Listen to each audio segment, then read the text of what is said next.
Okay, we are live in 5 seconds. Start कर देना 5 seconds. ठीक है. Assalamualaikum. Welcome to the Be Live. Okay, let's start with potassium metabolism. ठीक है, we're gonna start off the top from like the basic cellular concept and then move forwards towards how the different levels are changing within the cells. ठीक है, primarily हम लोग hypokalemia and hypernatremia को देखेंगे. These are very high yield. ठीक है, so let's start. I'm gonna take my marker and I'm going to draw here, so excuse my bad drawing. We're going to start off with talking about the major intracellular cations and anions and the extracellular ones. Okay? So if you guys are using Davidson, page 349 for reference, figure 14.1. So we can think of all the cells in our body as salty bananas. Okay? This is a really weird concept, but you know that bananas have a lot of potassium. Okay? So the cells are the bananas and the outside part is the salty part. Okay? So intracellular is a lot of potassium and the outside part is a lot of salt. Okay? So primarily we're going to be looking at sodium. अब जो extra cellular compartment है उसमें दो चीजें आती हैं, एक तो हमारा इंटरस्टिशियल फ्लूइड है और एक हमारा प्लाज्मा है. ठीक है, दोनों के अंदर there are higher levels of sodium as compare to intracellular which is potassium. ठीक है, so these are our intracellular cation is potassium and our extracellular cation is sodium. Then we have our anions. So iske andar intracellularly we majorly have our phosphate and our protein. ठीक है, so you can see this made in that figure. We have our phosphate and our protein which is inside the cell, and also we have a lot of proteins which are inside our blood vessels. ठीक है, within the plasma. और ये जो protein है, it's not found, it's not supposed to be in this tissue fluid over here, interstitial fluid. ठीक है, and that's the reason we know कि oncotic pressure maintain होता है वो सब. ठीक है, उसको साइड पे रख दें. अभी अंदर प्रोटीन ज्यादा होता है ब्लड वेसल्स के, और यहाँ पे we have a lot of chloride, and then both in these places we have a lot of bicarbonate. So yesterday when we looked at the acid base metabolism, we discussed how bicarbonate is changing things up. ठीक है, तो this is the major intracellular cation is potassium, and then the anions are phosphate and protein, and the extracellular ones are sodium, chloride, and bicarbonate. All right, so this is our salty banana theory. Now we can move forward to how exactly does potassium move in and out of the cell. ठीक है, तो the major causes of hyper and hypokalemia can in a way be defined by the way that the potassium is moving in and out of the cell. ठीक है, क्योंकि at the end अगर सारा potassium sales के अंदर घुस गया है और प्लाज्मा में कम रह गया तो वो हाइपोकैलेमिया होगा, और अगर पोटेशियम बहुत सारे सेल से बाहर निकल आया है और वो प्लाज्मा के अंदर चला गया है तो हमारे पास हाइपरकैलेमिया. बिल्कुल बिल्कुल ठीक, राइट. तो अब हम इस मैकेनिज्म को थोड़ा सा देख लेते हैं कि कौन कौन से लाइक रिसेप्टर्स प्राइमरीली अगर आप ना भी प्रॉपर्ली याद करें, लेकिन आपको पता होना चाहिए किस कंडीशन में निकल रहा है पोटेशियम और किस कंडीशन में अंदर जा रहा है पोटेशियम. ठीक है, सेल के. तो मैं दोबारा एक यहाँ पे सेल ड्रॉ कर देती हूँ ताकि हम देख सकें कैसे चीजें थोड़ा मूव करनी है, राइट. तो द फर्स्ट थिंग इस साइड पे हम इसको हाइपर कर देते हैं पोटेशियम, और यहाँ पे हम हाइपो को डिस्कस कर लेंगे. ठीक है, all right. तो सबसे पहले I want to talk about insulin. Can anybody tell me where does insulin send the potassium? Come on, guys. I know you know this. What does the insulin do? Inside the cell. Exactly. Thank you so much. So what insulin will do, and this is a very famous kind of co-transport over here, it will make glucose and potassium go inside the cell, right? It'll just chuck both of them inside, and this is what insulin does. And insulin also has an activity on the sodium potassium ATPase, but we're not going to discuss that. For our purposes, we're just going to look at insulin puts the potassium inside the cell. तो अगर insulin हमारे पास ज़्यादा हो गई है और potassium सारी cells के अंदर चली गई है तो प्लाज्मा में क्या होगी, कम होगी. तो यहाँ पे एक cause आ जाएगा हमारे पास या हाइपोकैलेमिया हो गया. ठीक है ना, हमारे पास इंसुलिन ज्यादा होगी. एंड कन्वर्सली अगर हमारे पास इंसुलिन कम है, ठीक है, जैसे कि डायबिटिक पेशेंट्स में इंसुलिन कम होती है तो इनके पास हमारे पास आ जाएगा हाइपरकैलीमिया, ठीक है ना। तो ये हो गया हमारे इंसुलिन के साथ रिलेशन। अब I want to talk about alkalosis versus acidosis, ठीक है। अब हमारे पास जो बॉडी के अंदर एसिड बेस चेंजेस भी हो रही है, उसकी वजह से भी पोटेशियम चेंज होता रहता है, राइट।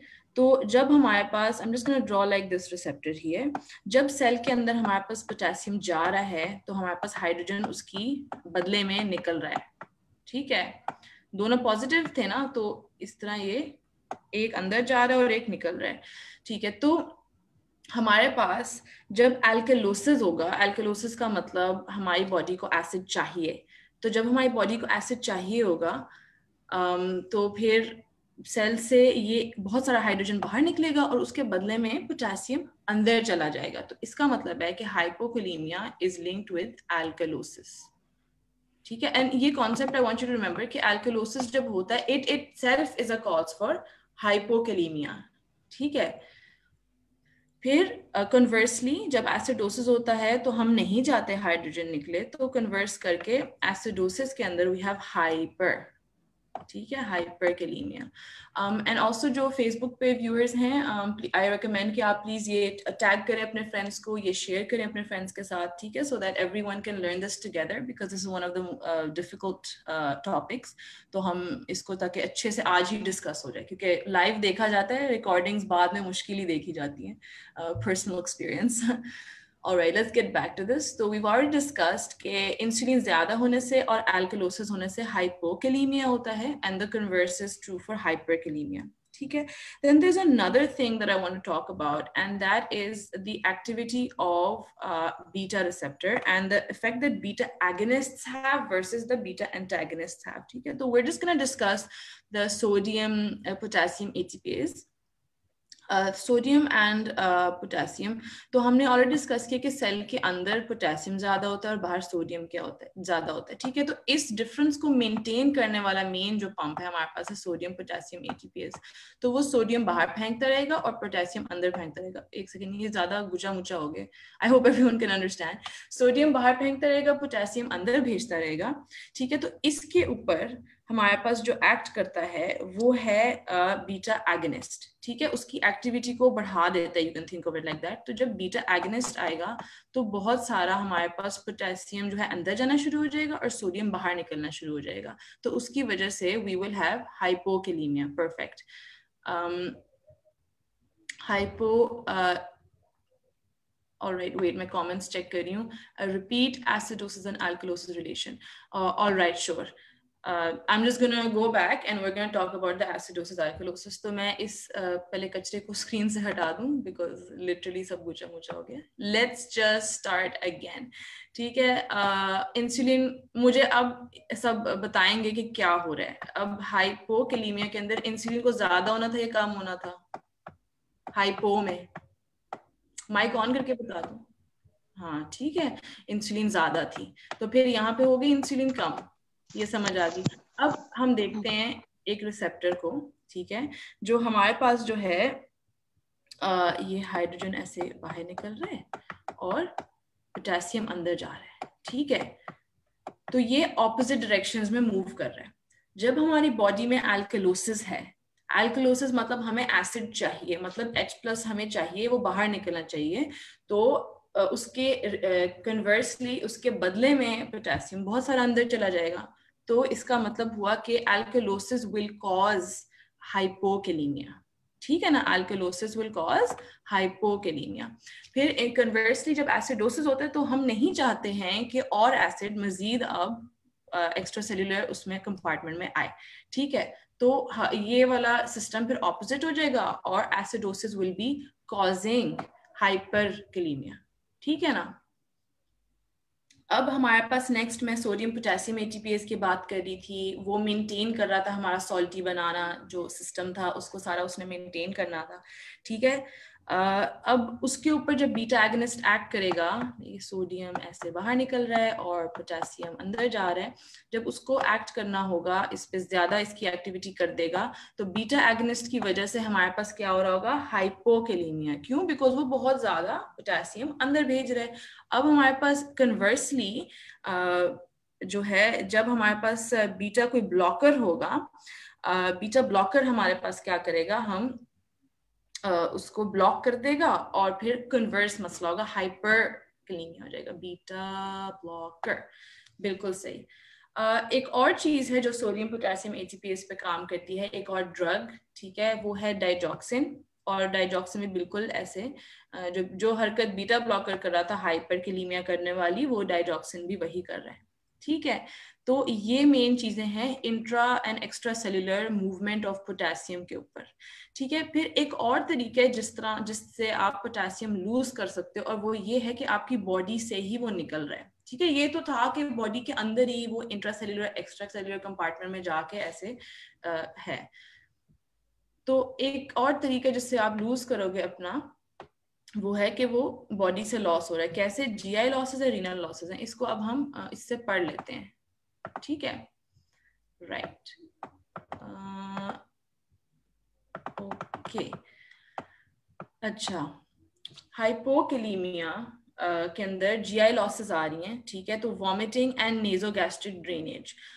वॉमिटिंग के अंदर, अब इन्होंने यहाँ लिख दिया already, I was gonna ask you कि और क्या होता है, ठीक है। मेटाबॉलिक एल्कलोसिस भी होता है, वॉल्यूम डिप्लीशन भी हो रही है बहुत ज्यादा, और फिर साथ साथ हाइपोकैलेमिया भी हो रहा है, ठीक है। तो रिमेंबर दिस अबाउट वॉमिटिंग, क्योंकि अगर आपके पास कोई एमसीक्यू आए और उसमें पेशेंट बहुत ज्यादा वॉमिटिंग कर रहा हो, तो मुमकिन है वो आपसे इनमें से कुछ भी पूछ सकते हैं कि मेटाबॉलिक एल्कलोसिस हो रहा है, हाइपोकैलेमिया हो रहा है, ठीक है। फिर डायरिया के अंदर भी बहुत ज्यादा पोटेशियम लॉस हो जाता है, लैक्सेटिव्स एंड एनेमास में भी, and this is because the colon is a potassium secreting organ, ठीक है। The colon secretes a lot of potassium, तो उसकी वजह से हमारे पास, यू कैन अंडरस्टैंड कि डायरिया, लैक्सेटिव्स और एनेमास में इतना ज्यादा लॉस क्यों होता है पोटेशियम का। Then there are other causes, intestinal fistulas and decrease potassium absorption in intestinal disorders, ठीक है। these are also important causes, but जो हाईलाइट किया मैं वो मेन आप याद रख लें तो बहुत अच्छा हो जाएगा। फिर हमारे पास हैं जो किडनी से लॉसेस हो रहे हैं हमारे पास, ठीक है। सर्टेन डायूरेटिक्स जो हैं वो हमारी पोटेशियम को लूज करवा देती हैं। Can anybody tell me what are the potassium sparing diuretics? क्योंकि वो पोटेशियम स्पेयरिंग वाली हाइपर कर, सॉरी, स्पाइरोनोलेक्टोन।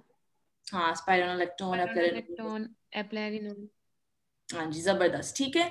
तो उनके अलावा जो हमारे पास डायूरेटिक्स हैं वो हाइपो कर रही हैं, और ये जो पोटेशियम स्पेयरिंग वाली है ना, ये हाइपर करेंगी, ठीक है। फिर कोई रीनल ट्यूबुलर या पैरेन्काइमल डिजीज, और रीनल, ये हम आगे किडनी वाला चैप्टर जब पढ़ेंगे ना, उसके अंदर फिर वो चैप्टर में मेंशन हो जाएगी, ठीक है। फिर primary and secondary hyper aldosteronism. What was aldosterone doing? वो सोडियम को बचा रहा था या वेस्ट कर रहा था? मुझे कौन बताएगा? हाँ, सोडियम को उसने बचा लेना था और पोटेशियम को उसको फेंक देना था, और अगर ये एल्डोस्टेरोन ज्यादा हो जाए तो वो सोडियम बहुत ज्यादा बचा लेगा और पोटेशियम को फेंक देगा, ठीक है। तो हाइपोकैलेमिया। फिर excessive glucocorticoid use, and then magnesium deficiency, and I have written here कि मैग्नीशियम डिपेंडेंट पोटेशियम चैनल्स होते हैं किडनी में। जब हमारे हाइपोमैग्नीसीमिया होते हैं, ठीक है, तो जो किडनी के अंदर हमारे पास चैनल्स थे पोटेशियम वाले, वो मैग्नीशियम डिपेंडेंट होते हैं ना, तो मैग्नीशियम होगा ही तो कहाँ से वापस पोटेशियम लाएगा? पोटेशियम तो सारा वेस्ट हो जाएगा हमारे पास। हाँ जी, somebody has sent me hypernatremia and hypokalemia. Yes, that's very correct. जब हमारे पास हाइपर एल्डोस्टेरोनिज्म होगा, जब हमारे पास एल्डोस्टेरोन ज्यादा होगी, तो बहुत सारा सोडियम बच जाएगा उसके बॉडी के अंदर, उसकी वजह से हाइपरनेट्रीमिया होगा और हमारा पोटेशियम ऐसे वेस्ट हो जाएगा, तो हाइपोकैलेमिया हो जाएगा। जबरदस्त। फिर हमारे पास एक condition called Bartter syndrome, and I just want you to remember the name, ठीक है। फिर अदर कॉजेज के अंदर we have insufficient dietary intake. World, अगर आप पोटेशियम ले नहीं रहे हो तो आपकी बॉडी में कहाँ से आएगा, ठीक है। और insulin administration, we already looked at how this affects the cells, ठीक है। फिर हमारे पास कुछ एंटीबायोटिक्स ये कॉज कर रही होती हैं प्रोफ्यूज स्वेटिंग की वजह से भी, and then I already talked about beta 2 agonist epinephrine की वजह से। तो जब भी हमारी बॉडी जो है इन अ स्टेट ऑफ ट्रॉमा होती है, तो अक्सर अगर हाइपोकैलेमिया उस पेशेंट में है तो दे से it's because of epinephrine levels, ठीक है, बिकॉज उसकी बीटा एगोनिस्ट एक्टिविटी है, राइट। ओके, क्लिनिकल फीचर्स में the main clinical feature of potassium difference, चाहे वो हाइपो हो या हाइपर हो, उसमें ये एरिथमिया और हार्ट के मसले, ठीक है। तो potassium is associated with the heart, ठीक है, उसमें एरिथमियाज का आपने जरूर जो है सोचना है, ठीक है। Muscular weakness, fatigue, paralysis and muscle cramps होते हैं। वीकनेस और fatigue I want you guys to remember, muscular, ठीक है। फिर डिक्रीज डीप टेंडन रिफ्लेक्सेस हैं, चाहे हाइपर हो या हाइपो हो, दोनों में जो डीप टेंडन रिफ्लेक्सेस हैं वो डिक्रीज्ड ही होंगे, ठीक है। फिर we have paralytic ileus and then इसके अंदर there's a lot of vomiting as well and all of that, but what I want you to really remember is this ECG appearance, ठीक है। हमारे पास इस तरह का पेशेंट आता है, उसकी आपने ये इलेक्ट्रोलाइट्स कराए, ABGs वगैरह कराए, आपको पता चल गया उसका पोटेशियम जो है वो है कम, ठीक है, लेस देन द रेंज, तो आपने उसकी ECG करानी है फौरन, और उसके ऊपर आपको मिलेगा flattening of T waves and U waves appearance if severe. So I'm just going to show you this really interesting picture and it's going to take a while to show up. So मैं check कर लूँ कि वो दिख रही है कि नहीं. Sorry, it's taking a while. हाँ, अब नजर आ रही है, ठीक है। तो हाइपोकैलेमिया में it's like somebody is poking the ECG.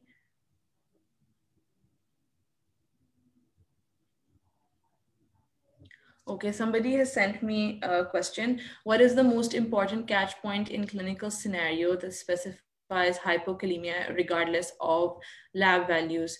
What I have noticed in like MCQs that I've done, वो बहुत ज़्यादा muscle weakness को emphasize करते हैं, या वो इस तरह diabetic patient को बताते हैं, और उसके अंदर वो मसल वीकनेस, और फिर इवेंचुअली जब उसकी लैब्स होती हैं या फिर उसकी ECG हो जाती है तो उसके अंदर वो हाइपोकैलेमिया वाली चेंजेस का बहुत बताते हैं, ठीक है। U वेव या T वेव, इस तरह इन्वर्जन या flattening of the T wave बहुत कहते हैं, ठीक है। तो इस तरह वो अक्सर होता है, अगर if you see specially MCQ में आए कि flattening of the T wave हो रही है, वो सब हो रहा है, तो इट्स हाइपोकैलेमिया, ठीक है। You don't have to think too much about it, right. और U वेव अगर मेंशन कर दे तो it is like a definitive thing कि ये है ही हाइपोकैलेमिया, ठीक है ना। तो think of U wave, think of hypokalaemia, right.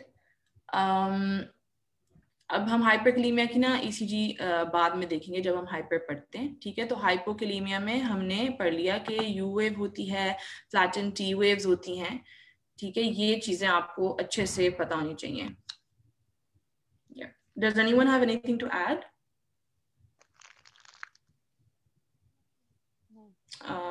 Okay, किसी का mic on था, मुझे लगा they're trying to say something. Go ahead if you want to add something. All right, we'll move forward. ठीक है। अच्छा, अब ट्रीटमेंट में identify and treat underlying cause, ठीक है, discontinue any medications that can aggravate hypokalemia, all of that. But the main definitive treatment of this is we can either give oral potassium or we can give IV potassium, ठीक है। तो basically हमारे पास potassium कम था, हमने क्या किया, वापस potassium दे दिया।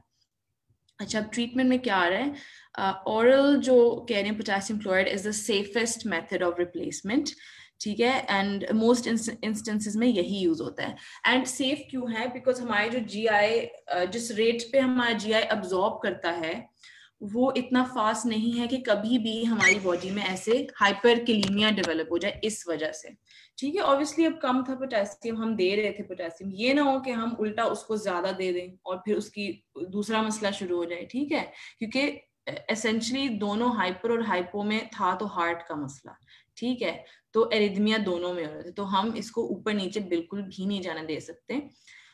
अच्छा, अब ओरल इज द सेफेस्ट क्यों? बिकॉज इतना ये कभी तेज अब्जॉर्ब हो ही नहीं सकता है कभी हाइपरकिलीमिया हो। तो कोई पेशेंट अगर हाइपरकिलीमिया के साथ आ रहा है और उसको ओरल केसीएल किसी ने दिया हुआ है तो ये उसका बिल्कुल रीजन नहीं होगा। Oral KCL does not cause हाइपरनेट्रीमिया।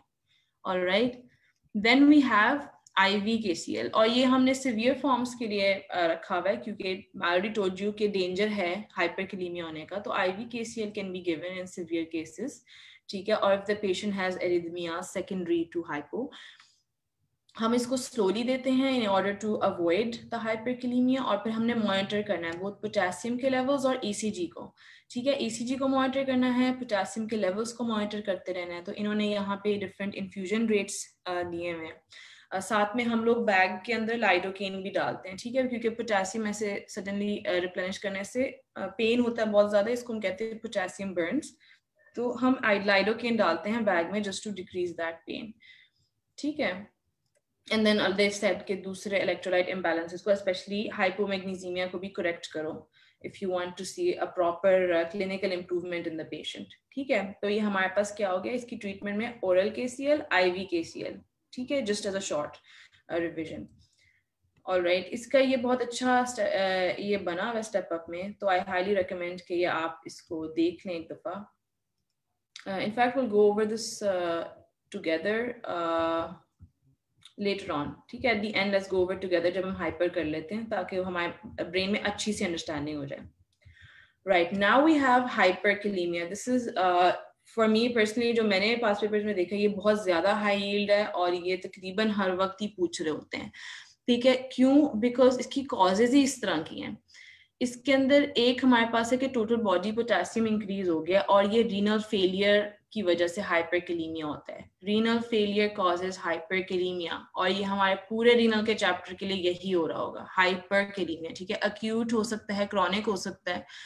तो remember, renal failure causes hyperkalaemia. Then we have again we have Addison's disease, और हम एल्डोस्टेरोन को डिस्कस कर चुके हैं। फिर पोटेशियम स्पेयरिंग डायूरेटिक्स, स्पाइरोलेक्टोन, ये भी देख चुके हैं। Hyporeninaemic hypoaldosteronism, we looked at that as well. Aldosterone क्या करता है? सोडियम बचाता है, पोटेशियम फेंकता है। जब एल्डोस्टेरोन कम होगा तो पोटेशियम ब्लड में ज्यादा रह जाएगा। फिर एस इनहिबिटर्स हैं हमारे पास। फिर iatrogenic ACE inhibitors, they also have an association with the renin angiotensin aldosterone system, ठीक है। तो ये हम किडनी के चैप्टर में इसको देख लेंगे। यस, फिर iatrogenic overdose हो गया है। दिस इज बेसिकली हमने उसको दिया बहुत सारा पोटेशियम, IV पोटेशियम, जैसे हम ऊपर देख चुके हैं कि IV KCL दे दिया और हमने खुद उसमें ज्यादा कर दिया, या कोई ब्लड ट्रांसफ्यूजन उसको दी हुई है, ठीक है। We know that cells have a lot of potassium intracellularly, और अगर कोई ब्लड ट्रांसफ्यूजन के साथ मसला हो गया तो सेल्स विल स्टार्ट पॉपिंग, और उसके अंदर से बहुत सारा जो पोटेशियम वो निकलना शुरू हो जाएगा, ठीक है। एंड ऑल्सो अगर ब्लड को प्रॉपरली स्टोर ना किया जाए तो वो वहां बैग के अंदर ही वो सेल्स फटना शुरू हो जाते हैं, उसका पोटेशियम ऐसे निकल रहा होता है सारा। ये हम आगे सूडो हाइपरकिलीमिया में देखेंगे कि क्या होता है। फिर हमारे पास वही सेल्स के अंदर बाहर जो मूवमेंट थी पोटेशियम की, ठीक है। तो हाइपरकिलीमिया का मतलब है जो इंट्रासेल्युलर इतना ज्यादा हमारे पास पोटेशियम पड़ा था वो बाहर निकल रहा है। क्यों निकल रहा है? हमने एसिडोसिस का देख लिया, एसिडोसिस की वजह से निकल रहा है। फिर टिश्यू या सेल ब्रेकडाउन, इसको मैंने हाईलाइट क्यों किया हुआ है भाई? मैंने ऐसे ऐसे यूक्यू देखे हैं जिसमें हो रहा होता है रैप्डोमायोलिसिस। रैप्डोमायोलिसिस की वजह से हाइपरकिलीमिया भी हो रहा होता है। रैप्डोमायोलिसिस की वजह से renal failure, acute renal failure भी हो रहा है। सारा यूरिन में मायोग्लोबिन जा रहा है, और मतलब बिल्कुल सिनेरियो था रैप्डोमायोलिसिस का। लेकिन उसके अंदर उन्होंने आपका एसिड बेस भी टेस्ट कर लिया, उन्होंने आपकी इलेक्ट्रोलाइट्स को भी टेस्ट कर लिया, किडनी को भी। तो वो क्वेश्चन थोड़े ना, अगर आपने पहले किए ना हो तो वो थोड़ा डिफिकल्ट होता है।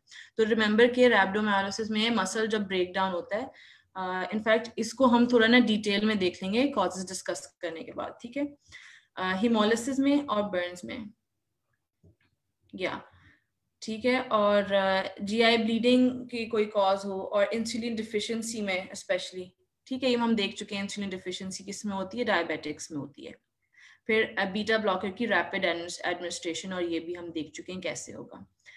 फिर हमारे पास है सूडो हाइपरकिलीमिया। सूडो का मतलब है कि जो हमारा प्लाज्मा था उसमें तो पेशेंट के प्लाज्मा में ठीक है, लेकिन जो हमने ब्लड निकाला है सैम्पलिंग के लिए उसके अंदर हमारे पास पोटेशियम ज्यादा आ रहा है। इसकी दो वजह हैं।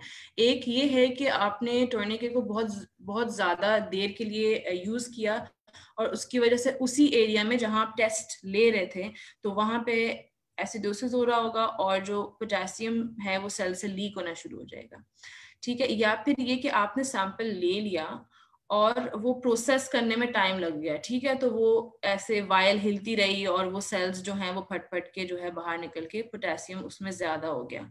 ठीक है, तो ये दो कॉजेज हैं, प्रोलॉन्ग यूज ऑफ टोर्निकेट एंड कि आपने सैंपल को टेस्ट करने में बहुत ज्यादा टाइम लगा दिया, तो उसमें ये होगा सूडो हाइपरकैलेमिया। पेशेंट में बिल्कुल ठीक है, क्या कहते हैं पोटेशियम, लेकिन हमारे सैंपल में ज्यादा हो गया।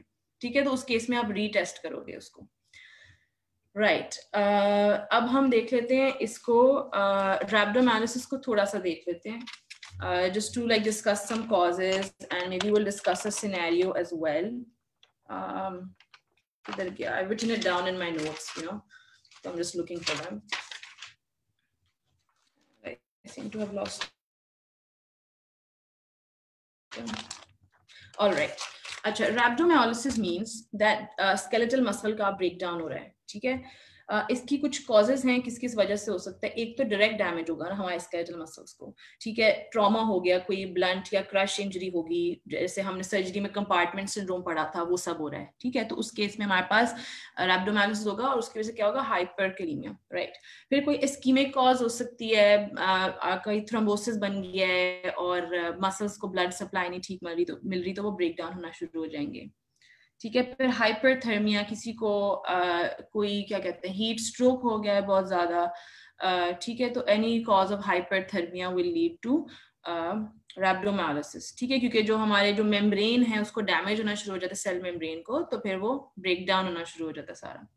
फिर हमारे पास आती हैं, एक तो होगी डायरेक्ट डैमेज वाली कॉजेज, ठीक है, फिर दूसरी हमारे पास आती हैं मेटाबॉलिक कॉजेज।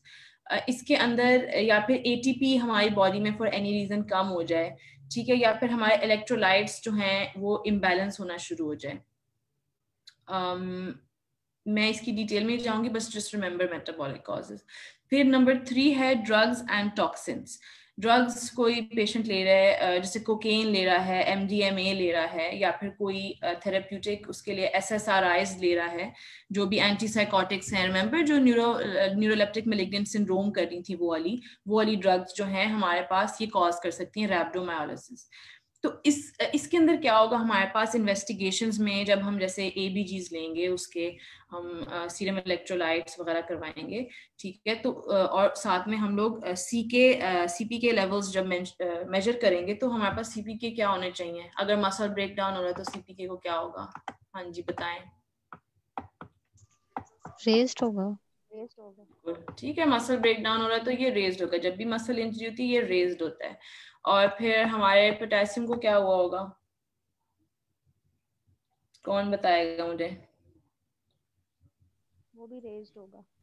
रेज, ठीक है, जबरदस्त, पोटेशियम रेज्ड होगा हमारे पास। अच्छा, यूरिन जो है हमारी, वो बताएंगे कि एक तो ओलिगोयूरिया हो रहा है, ठीक है, क्योंकि अब रीनल फेलियर में पेशेंट आना शुरू हो गया है बिकॉज ऑफ द रैब्डोमायोलिसिस। और हमारे पास यूरिन रेड है लेकिन उसमें HB नहीं है, उसमें HB नहीं है, तो फिर उसमें क्या है जिसकी वजह से यूरिन का ऐसा डार्क कलर हो गया, क्या उसमें मायोग्लोबिन होगा। जबरदस्त, ठीक है, तो उसमें मायोग्लोबिन ज्यादा होगा, उसमें HB नहीं आपको मिल रहा, लेकिन उसमें आपको मिल रहा है मायोग्लोबिन, जिसकी वजह से कलर उसका डार्क हो गया है, ठीक हो गया।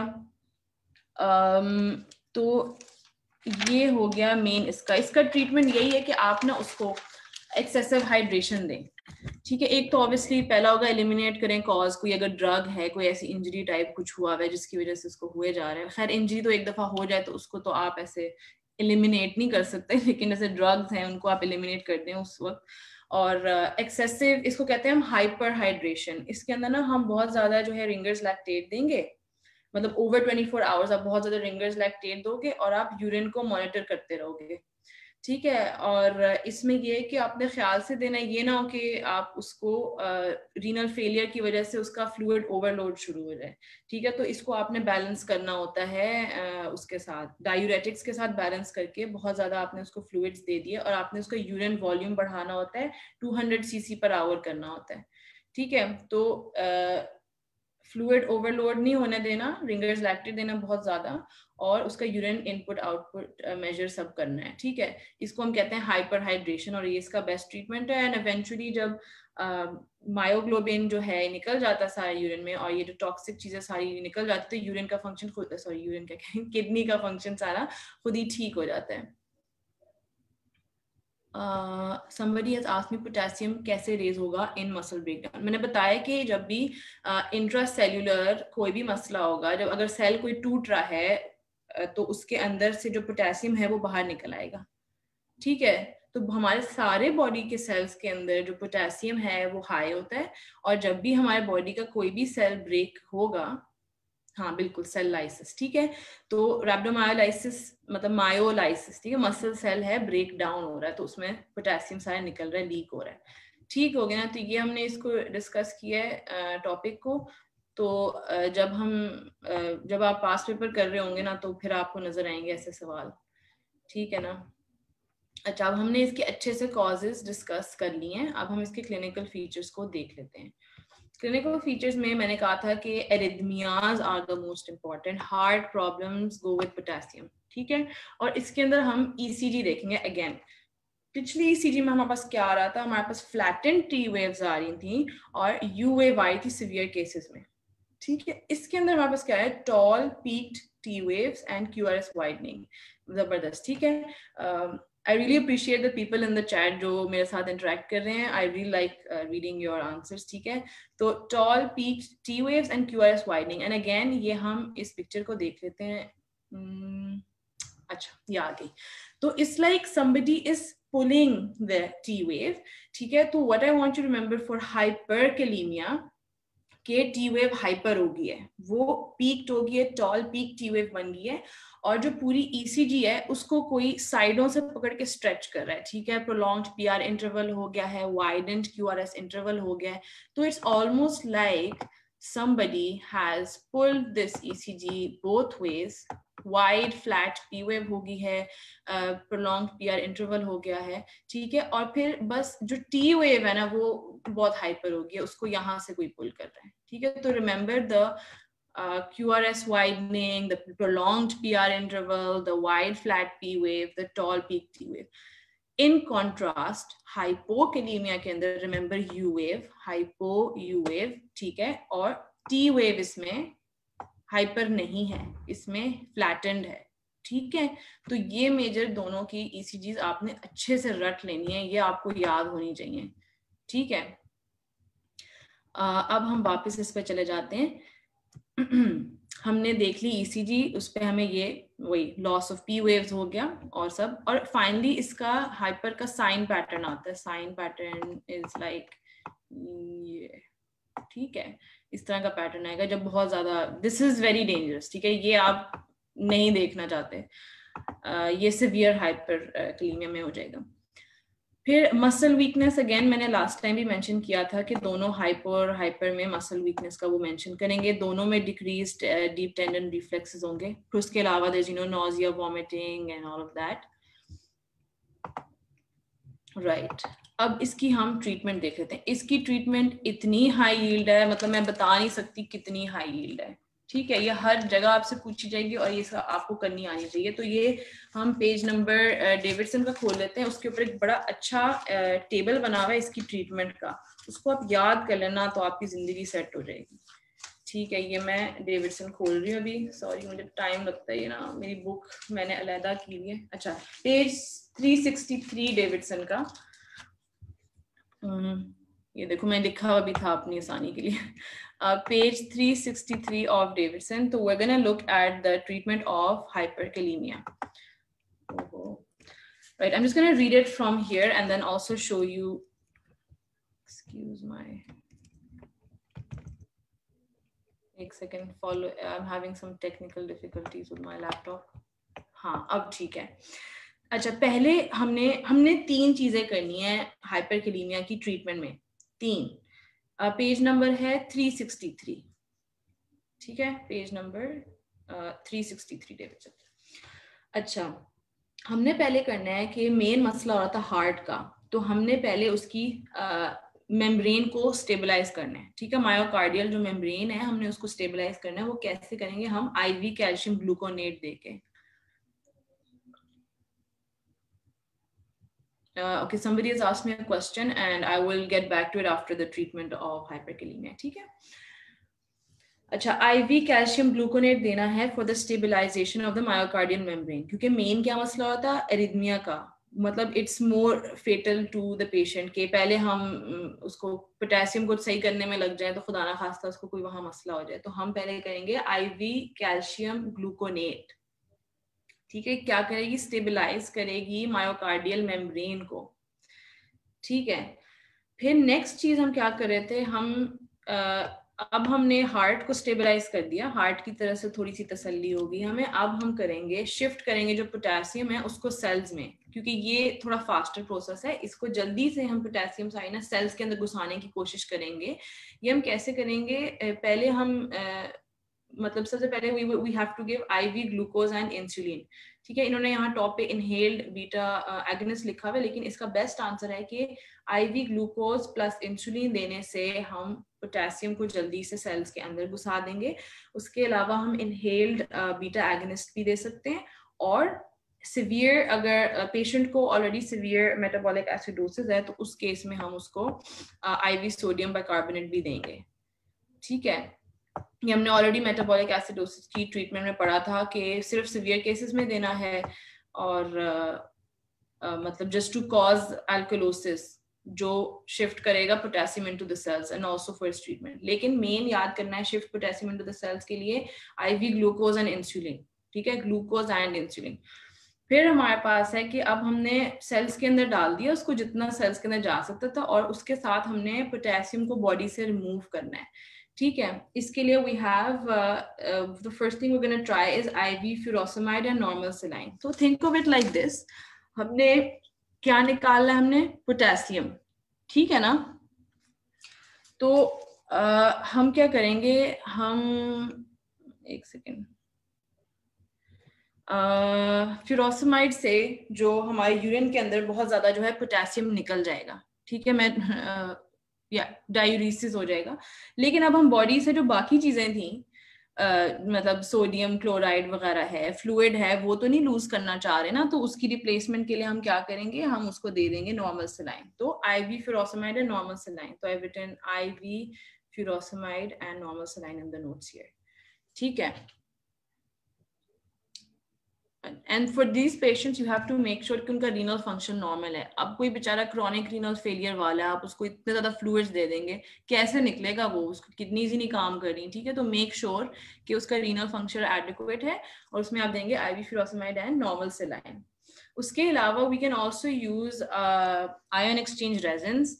एक है कायक्सलेट है, और आपकी बुक के अंदर लिखा हुआ है रिजोनियम, ठीक है। तो ये क्या करते हैं, ये पोटेशियम को पकड़ के बाहर निकाल देते हैं, और ये हम देते हैं ओरली या फिर रेक्टली। तो मैंने यहाँ नोट बनाया हुआ है कि यू गिव दिस, एक सेकंड, गलत नोट के ऊपर मैंने वो कर दिया है, हाँ, you give this either IV or either in the IV form, sorry क्या कह रही हूँ, either in the oral form या rectal form। आप इसको IV नहीं देते, ठीक है, IV नहीं देते, orally देते हैं। और अगर पेशेंट orally tolerate नहीं कर सकता तो, या फिर जैसे उसको बहुत ज्यादा वॉमिटिंग हो रही है या कुछ, तो उसको आप रेक्टली दे देंगे, लेकिन ये वाला आप IV नहीं दे सकते, ठीक है। तो हमारे पास क्या 3 चीजें होगी, हमने स्टेबलाइज करनी थी सेल मेम्ब्रेन की पोटेंशियल, हमने उसके लिए दिया आईवी कैल्शियम ग्लूकोनेट। जब हमारे पास मायोकार्डियल मेम्ब्रेन स्टेबलाइज होगी तो हमने शिफ्ट करवाना था पोटेशियम इनटू द सेल्स, हमने उसके लिए दिया आईवी ग्लूकोज एंड इंसुलिन। फिर हमने पोटेशियम को रिमूव करना है बॉडी से, उसके लिए हम देंगे IV furosemide and normal saline, ठीक है। और उसके अलावा अगर वो नहीं, मतलब वो नहीं काम कर रहा फॉर सम रीजन, तो आप उसको रेजिन्स भी दे सकते हैं। And the last thing is dialysis. कुछ भी काम नहीं कर रहा, उसकी किडनीज बहुत खराब हैं, जो भी है, आप उसको डायलिसिस की तरफ लेके जाएंगे, और ये बहुत सिवियर केसेस में कोई इंट्रैक्टेबल हाइपरकैलेमिया है, रीनल फेलियर के पेशेंट्स के अंदर डायलिसिस देंगे. ठीक है. Okay, the question is, which is more dangerous, hypo or hyper? Like for hyper intractable hyperkalemia, we go for dialysis. So what happens if we have intractable hypo? This is a very clinical related question, and thank you for asking it. जो मैंने experience किया ward में, थोड़ा सा जो मेरा experience है, उसके अंदर मैंने I have known hyperkalemia to be more dangerous, but a proper clinician can tell you that. ठीक है ना? Right. The next thing is, okay, we finished hyper and hypokalemia. So let's just do some questions, okay? Because questions really tell us कि हम किस पानी में हैं, right? So I'm just gonna open up some practice questions. Oh, ज़बरदस्त MCQ आ गए, my absolute favorite thing in the whole world. ठीक है. So I'm just gonna read out this MCQ and please chat में आप answer दें, ठीक है? Because I want everyone to think about this first. 40-year-old is referred by the cardiologist with tall tented T waves. Which of the following electrolyte abnormality best matches this ECG pattern? If you guys don't know the correct answer to this, I'll be very upset. ठीक है, मैंने अभी इतना लंबा बोला है कि hyper का क्या मतलब होता है T waves का. बिल्कुल जबरदस्त. Now everybody has said hyperkalemia and it makes me so happy. ठीक है. Hyper means T waves are hyper, tall tented T waves. ठीक है. और साथ में क्या होगा? QRS widening होगी. P wave unfortunately इसमें flatten हो जाती है. इसमें P wave, PR interval लंबा हो जाएगा. ठीक है. जबरदस्त. Excited T waves, बिल्कुल. अच्छा, अब हमारे पास next है. No, this is not the proper question. अच्छा, ये एसिड बेस बैलेंस वाले क्वेश्चंस आ रहे हैं. ये बहुत ही गंदा क्वेश्चन है. Let's see if you guys can figure out what this is. Book में जो आंसर लिखा हुआ था उसके हिसाब से मैं चल रही हूँ. This is a very debatable question. ठीक है. Which of the following is the most likely electrolyte imbalance for a 25-year-old man who is having weakness and difficulty in getting up from bed early in the morning? He has similar episodes after having rice and sweets in dinner. Carbs ले रहा है. Carbs ले रहा है, बिल्कुल. सोचो carbs ले रहा है, उसके बाद उसको मसला हो रहा है. ठीक है. तो these are one of those जो एक आधा MCQ नहीं आता, खैर एक आधा नहीं, 2-3 वो गंदे MCQs दे देते हैं जो इस तरह आपको अंदर से हिला देते हैं.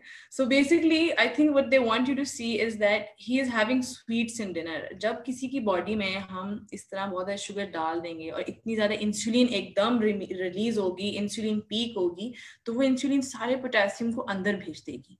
ठीक है. तो उसकी वजह से हमारी बॉडी में वीकनेस हो रही है और ये लो पोटेशियम की वजह से हो रहा है. ठीक है. तो ये इस तरह के डोंट बी वरीड अगर आपको इस तरह का गंदा MCQ आए, just try to take it systematically. ठीक है. लेकिन मोस्टली मैंने वो वाले MCQ देखे हैं जिसमें वो ECG पूछ रहे हैं आपसे. टॉल पीक T वेव आई है भाई ECG में, या ECG में ऐसे U वेव नजर आ गई है तो क्या होगा. ठीक है. इस तरह के. तो don't worry just yet. Right, let's look at an SEQ. In fact हम ना हाइपरकैलेमिया वाला SEQ ना हम लोग अक्यूट रीनल फेलियर के साथ डिस्कस करेंगे, ज्यादा मजा आएगा. ये एक आगे. 50-year-old man collapses just before initiation of hemodialysis. He is a known case of end-stage renal disease. An urgent ECG shows tall and peaked T waves. Lab examination showed potassium level of 6.5. How would you manage this patient in emergency? उन्होंने ये पूछा भी नहीं कि भाई ये है क्या चीज. उन्होंने अस्यूम कर लिया, आपको पता चल गया ये हाइपरकैलेमिया है. अब आपने इसको मैनेजमेंट करना है. अब मैं 3 चीजें बताई थी मैनेजमेंट में. अब आप लोग मुझे चैट में बताएं कि क्या चीजें उसको देंगे हम. हाँ, पहले हो गया जबरदस्त IV कैल्शियम ग्लूकोनेट हो गया, हमने स्टेबलाइज कर ली कार्डियक मेम्ब्रेन. अब नेक्स्ट क्या देंगे. ठीक है. नेक्स्ट देनी है हमने ग्लूकोज एंड इंसुलिन. जबरदस्त. ठीक है. ग्लूकोज एंड इंसुलिन दे दी, अच्छा हो गया. अब हमने शिफ्ट कर दी पोटेशियम सेल्स के अंदर, बिल्कुल ठीक। अब हमने इसको रिमूव करना है बॉडी से, अब क्या देंगे? हाँ, आईवी फुरोसमाइड एंड नॉर्मल सेलाइन, ठीक है।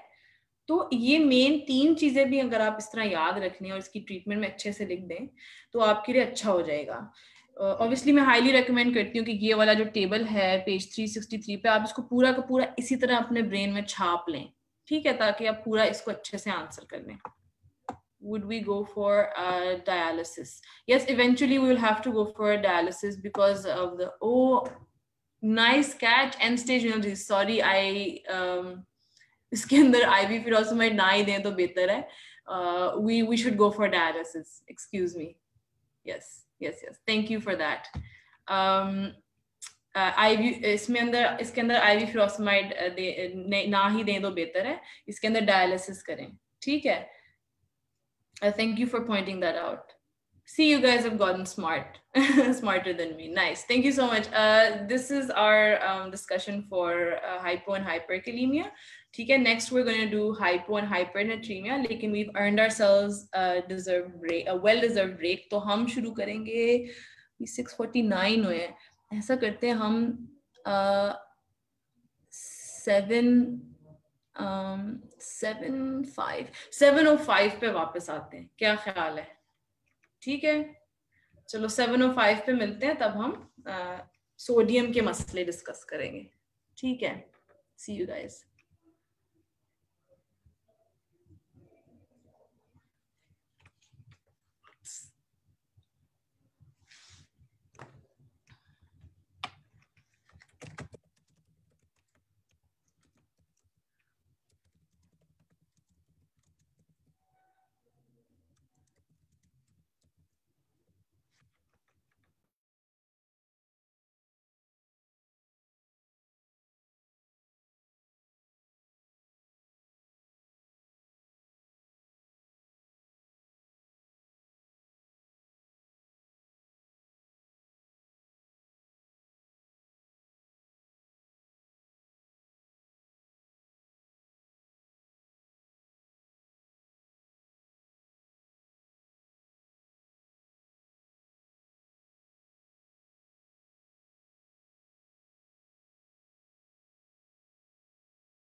All right, 7:05 and we're back.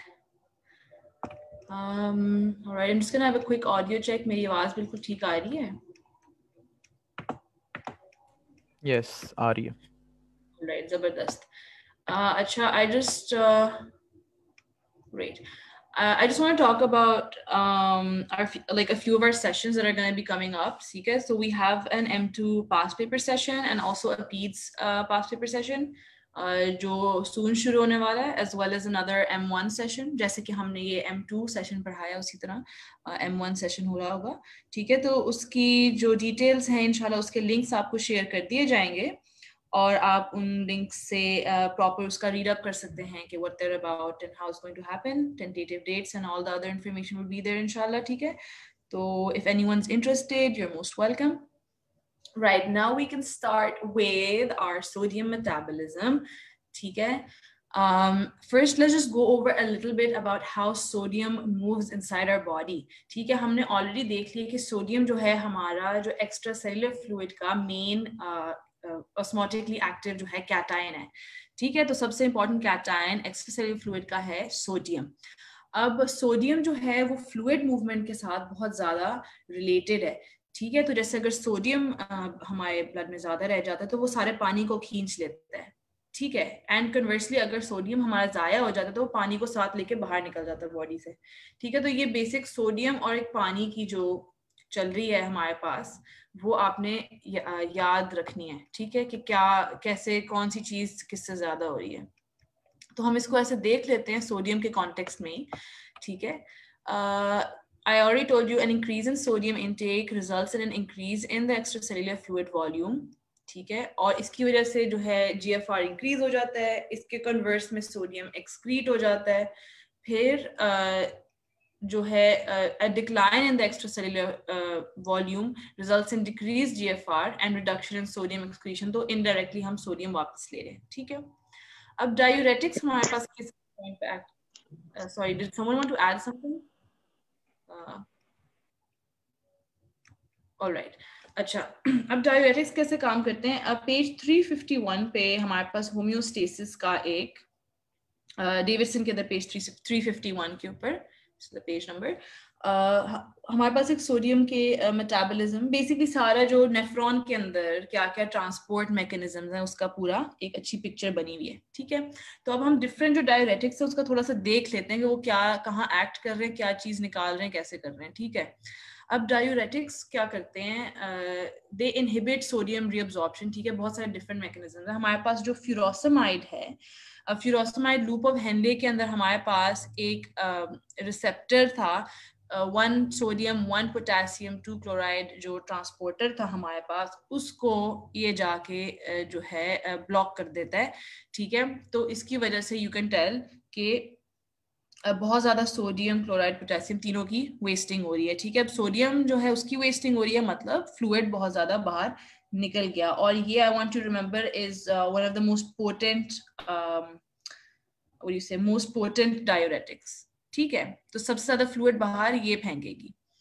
फिर हमारे पास आती हैं थायजाइड डाययूरेटिक्स और ये इनहिबिट कर दी होती हैं सोडियम और क्लोराइड के जो ट्रांसपोर्टर है. अब आप उसमें डिस्टल ट्यूब्यूल में देखें, अर्ली डिस्टल ट्यूब्यूल में हमारे पास ये सोडियम या क्लोराइड का जो को ट्रांसपोर्टर है इसको ब्लॉक कर देती है. अगेन सोडियम जब निकल रहा है तो पानी भी निकल जाएगा.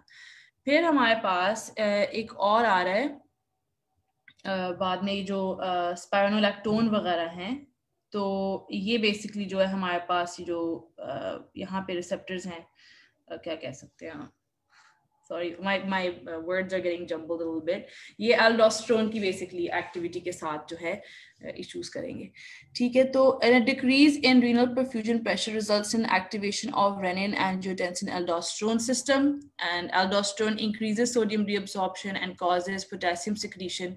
तो जब ये ब्लॉक हो जाएगी इसकी ये जो एक्टिविटी है तो हमारे पास बहुत सारा लॉस होना शुरू हो जाएगा.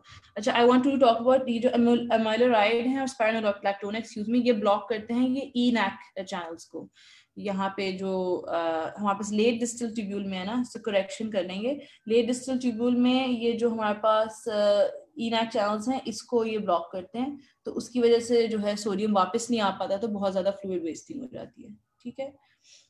Alright, now we can look, now we've seen कि different diuretics कैसे act करते हैं. All of them act on blocking ways of getting sodium back into the body, ठीक है, तो इसलिए ये fluid loss भी करा देते हैं. अच्छा, अब हमारे पास है water homeostasis. Yeah, एक second, I'm just trying to see the chat क्योंकि alright. वाटर होम्योस्टेसिस के अंदर हाइपोथैलेमस के अंदर हमारे पास ऑस्मो रिसेप्टर्स होते हैं. क्या करेक्ट करना है, वो करेक्शन ये है कि जो हमारे पास एमाइलोराइड और स्पाइरोनोलैक्टोन हैं वो चैनल्स जो लेट डिस्टल है ना पार्ट ऑफ द नेफ्रॉन, उसके अंदर ये जो इनएक्ट चैनल्स हैं उसको ब्लॉक करते हैं, ठीक है. तो before I was talking about something else, ठीक है, तो just make sure you remember the channel, the proper channel जिसको वो block कर रहे हैं. All right. अच्छा, अब हमारे हाइपोथैलेमस में ऑस्मोरिसेप्टर्स होते हैं, ठीक है, और अगर हमारी प्लाज्मा की जो है ऑस्मोलैलिटी वो ज्यादा हो जाएगी नॉर्मल से, तो वो फिर एक्टिवेट हो जाएंगे और थर्स्ट प्रोड्यूस करेंगे. And also there will be a secretion of antidiuretic hormone from the posterior pituitary, ठीक है. तो ये antidiuretic hormone जो है ये हमारे पास vasopressin receptors को bind करेगा और बहुत ज्यादा वाटर चैनल सिंथेसाइज होंगे, वो सेल मेम्ब्रेन के अंदर भी ज्यादा आएंगे, तो पानी रीअब्सॉर्ब हो जाएगा. तो एट द एंड हमने एंटी डायूरेटिक हार्मोन का क्या याद रखना है, एंटी डायूरेसिस. श्योर, मैं दोबारा रिपीट कर देती हूँ, ठीक है. एंटी डायूरेसिस क्या मतलब कि हम यूरिन नहीं होने दे रहे, तो एंटी डायूरेटिक क्या हार्मोन क्या करेगा, यूरिन नहीं होने दे रहा, मतलब वो पानी को बॉडी के अंदर रख रहा है, एंटी डायूरेटिक हार्मोन, ठीक है. बेसिकली ये याद रखना है, पानी को वो खींच रहा है, उसको और किसी से मतलब नहीं है, उसको सिर्फ पानी को अंदर लेना है, ठीक है. तो जब हमारी प्लाज्मा ऑस्मोलैलिटी ज्यादा हो जाएगी तो वो एक्टिवेट हो जाएगा, और हमारी ऑस्मोलैलिटी कम हो जाएगी तो वो सप्रेस हो जाएगा, ठीक है. अच्छा, मैं रिपीट कर देती हूँ इसका सोडियम होम्योस्टेसिस का थोड़ा सा. Sorry, just give me a minute. Alright, my chat is back, ठीक है. अच्छा, सोडियम जब हमारी बॉडी से बाहर निकल जाएगा, जब ये एक्स्ट्रा सेल्युलर फ्लूइड से यूरिन के अंदर निकल के बाहर बॉडी से निकल जाएगा, तो what will happen is water will tend to follow, ठीक है. तो बॉडी में अगर सोडियम कम है तो यू कैन से कि पानी भी बॉडी में कम रहेगा, और अगर हम सोडियम बॉडी के अंदर रख रहे हैं तो हम पानी भी अंदर वापस खींच रहे हैं, तो ये दोनों हैंड इन हैंड चलते हैं, ठीक है. तो हमारे जो डायूरेटिक्स कैसे काम करते हैं, हमारे डायूरेटिक्स बेसिकली सोडियम की रीअब्जॉर्प्शन नहीं होने देते, ठीक है, वो हमारे सोडियम को वेस्ट करवा देते हैं. वो क्या क्या डिफरेंट मैकेनिज्म्स हैं जिससे सोडियम वेस्ट होता है ये हम देख लेते हैं. तो ये मैंने कहा था पेज 351 के ऊपर हमारे पास एक अच्छी पिक्चर बनी हुई है, इसके अंदर नजर आ रहा है कि नेफ्रॉन के किस किस हिस्से में क्या ट्रांसपोर्ट चल रही है. तो सबसे पहले हम देखते हैं ये लूप ऑफ हेनले के अंदर. लूप ऑफ हेनले के अंदर हमारे पास एक ट्रांसपोर्टर है 1 सोडियम 1 पोटेशियम 2 क्लोराइड ट्रांसपोर्टर. ये ब्लॉक करता है फ्यूरोसमाइड, ठीक है. जो लूप डायूरेटिक्स हैं, I am mentioning furosemide specially because ये मोस्ट कॉमनली यूज्ड है, तो ये उसको ब्लॉक कर देता है. इसकी वजह से अब वो ब्लॉक हो गया, तो सोडियम क्लोराइड और पोटेशियम अब बॉडी में नहीं वापस आएंगे, अब वो लूमेन में रह जाएंगे, तो वो वहां से वेस्ट हो जाएंगे. अब सोडियम के पीछे क्या जाएगा, पानी, पानी भी गया, ठीक है. तो ये इसका ये मैकेनिज्म ऑफ एक्शन है. फिर हम अर्ली डिस्टल ट्यूब्यूल में चले जाएं तो वहां हमारे पास ट्रांसपोर्टर है ये सोडियम क्लोराइड को ट्रांसपोर्टर, ठीक है. तो ये जो हमारे थायजाइड डायूरेटिक्स हैं वो इस ट्रांसपोर्टर को यहाँ ब्लॉक कर देंगे, सोडियम वेस्ट हो जाएगा तो पानी भी वेस्ट हो जाएगा, पानी निकल जाएगा, ठीक है.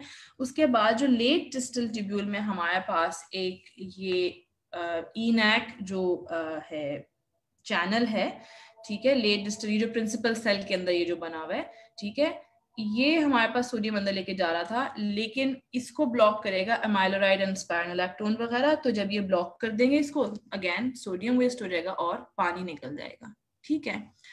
तो I want you to remember this as well as the action of aldosterone. Normally aldosterone क्या कर रहा था, सोडियम बचाएगा और पोटेशियम फेंक देगा. अगर हमारी बॉडी में for any reason aldosterone कम हो जाएगा तो we will be losing sodium. ठीक है, अंदर याद है जब हम ऐसे हाइपरकिलीमिया कर रहे थे तो हमने क्या कहा था, एल्डोस्टेरोन कम होगा तो क्या होगा, हाँ पोटेशियम अंदर रह जाएगा और सोडियम वेस्ट हो जाएगा. सोडियम निकल गया तो पानी भी साथ उसके निकल जाएगा. ठीक है ना, इसी तरह. अब वाटर होम्योस्टेसिस में मेन आप याद रखिए एडीएच का फंक्शन. एडीएच क्या है, उसने क्या करना है, एंटी डायूरेटिक हार्मोन है. ठीक है, एंटी डायूरेटिक हार्मोन मतलब वो डायूरिसिस नहीं होने दे रहा. तो हमारी बॉडी में जब प्लाज्मा ऑस्मोलैरिटी ज्यादा हो जाएगी तो ये रिलीज हो जाएगा और पानी को कंजर्व कर लेगा. बिल्कुल ठीक, वाटर कंजर्वेशन है इसका मकसद. तो पानी को कंजर्व कर लेगा. फिर द ऑपोजिट हैपेंस. ठीक है, अगर हमारी ऑस्मोलैरिटी कम है तो हमें इतना ज्यादा पानी नहीं चाहिए तो फिर वो कंजर्व नहीं करेगा. बेसिकली जब पानी की हमें जरूरत है ना तो एडीएच पानी हमें फराहम करेगा. ठीक है, वो हमारे लिए कंजर्व कर लेगा. और जब हमें पानी की जरूरत नहीं है हमारी बॉडी को तो वो सप्रेस हो जाएगी उसकी रिलीज. तो ये इसकी बेसिक कुछ कॉन्सेप्ट है. अब हम आगे चलते हैं उसकी तरफ कि जब हमारे पास ये सोडियम कम हो जाएगा तो हम क्या होगा. ठीक है, अच्छा, अब हमारे पास नॉर्मल वैल्यूज थी सोडियम की 135 to 145. ठीक है, तो जब ये कम हो जाता है तो इसकी एक डिफरेंट वो है माइल्ड, मॉडरेट एंड सिवियर के हिसाब से क्लासिफिकेशन हुई हुई है. और ये है पेज नंबर, एक मिनट मैं डेविडसन का पेज नंबर बताती हूँ. पेज नंबर 358 की हुई हुई है कि माइल्ड, मॉडरेट, सिवियर हम किसको कह रहे हैं. ठीक है, पेज 358 के ऊपर बना हुआ है. तो जब 135 से कम था ना, तो जब मैं ये लिख भी देती हूँ साथ में यहाँ पे, तो 130 से लेके जब हमारे पास 135 है तो इसको हम कहेंगे माइल्ड. और ये यूजुअली एसिम्प्टोमेटिक होती है. ठीक है, इसमें हमें इसके सिम्टम्स नहीं नजर आ रहे. फिर हमारे पास आती है moderate and this is 125 to 129. ठीक है, तो ऐसे 5 वाला कर लो. फिर ये होगी हमारे पास मॉडरेट. और फिर हमारे पास आती है सिवियर और ये है लेस देन 124. तो यू कैन सी ये 5 के डिफरेंस से आ रहा है. ठीक है, 130 तक काम गया तो माइल्ड है, 125 तक चला गया तो मॉडरेट है, और लेस देन 125 हो गया तो ये हो गया सिवियर. अच्छा, now with sodium I want you guys to remember CNS. ठीक है, so remember the S sound. If it's sodium it will be related to CNS. Remember when we did potassium, it was related to the heart. ठीक है, तो when you think of potassium, think of the heart. But when you think of sodium, you remember to CNS, brain. Yeah. ठीक है, तो really think of CNS. Yes, ठीक है, तो this is sodium over here and this is related to CNS. Right. तो इसके अंदर हमारे पास सारे ये CNS के सिम्टम्स आना शुरू हो जाएंगे. मॉडरेट के अंदर हमारे पास डिलीरियम होगा और साथ में नोजिया, हेडेक वगैरह होंगे. और जो सिवियर जब हो जाएगा तो हमारे पास इवन जो है सीजर्स और कोमा होना शुरू हो सकता है. Seizures and coma. ठीक है, तो रिमेंबर दीज सिम्टम्स. मॉडरेट में हमारे पास हुआ था डिलीरियम वगैरह, और अगर सीजर्स हो रहे हैं या कोमा की तरफ पेशेंट जा रहा है तो या फिर कार्डियो रेस्पिरेटरी अरेस्ट वगैरह हो रहा है तो ये सिवियर हमारे पास आ गया, हाइपोनेट्रीमिया सिवियर वाला. ठीक है, ऑलराइट. तो सिम्टम्स इस बुक में कुछ वैल्यूज थोड़ा अलग दी हुई हैं, तो आई वुड रेकमेंड कि आप डेविडसन की ही वैल्यूज के साथ स्टिक करें. ठीक है, एक ही एक्सेप्शन है. वैसे मैंने आपको बताया था कि सिम्टम्स ज्यादा जब काफी ज्यादा ड्रॉप होना शुरू होना तो फिर सिम्टम्स आना शुरू होता है. जैसे मॉडरेट के अंदर जाए मतलब लेस देन या 130 से कम होना शुरू हो तो सिम्टम्स आना शुरू होते हैं. एक एक्सेप्शन हमारे पास है रेज्ड इंट्राक्रेनियल प्रेशर की. अच्छा, रेज्ड इंट्राक्रेनियल प्रेशर का क्या मतलब है कि ब्रेन के अंदर ऑलरेडी प्रेशर ज्यादा हुआ है. ठीक है, तो अब बाहर जो है हमारे पास हाइपोनेट्रीमिया का मतलब है ऐसे डाइल्यूशन हुई भी है. I hope you can understand this. ये ब्रेन है, इसके अंदर प्रेशर रेज्ड है ऑलरेडी, तो सारे स्वेल्स बेचारे ऑलरेडी जो है ना ऐसे स्वेल हुए हैं. You can think of it like that.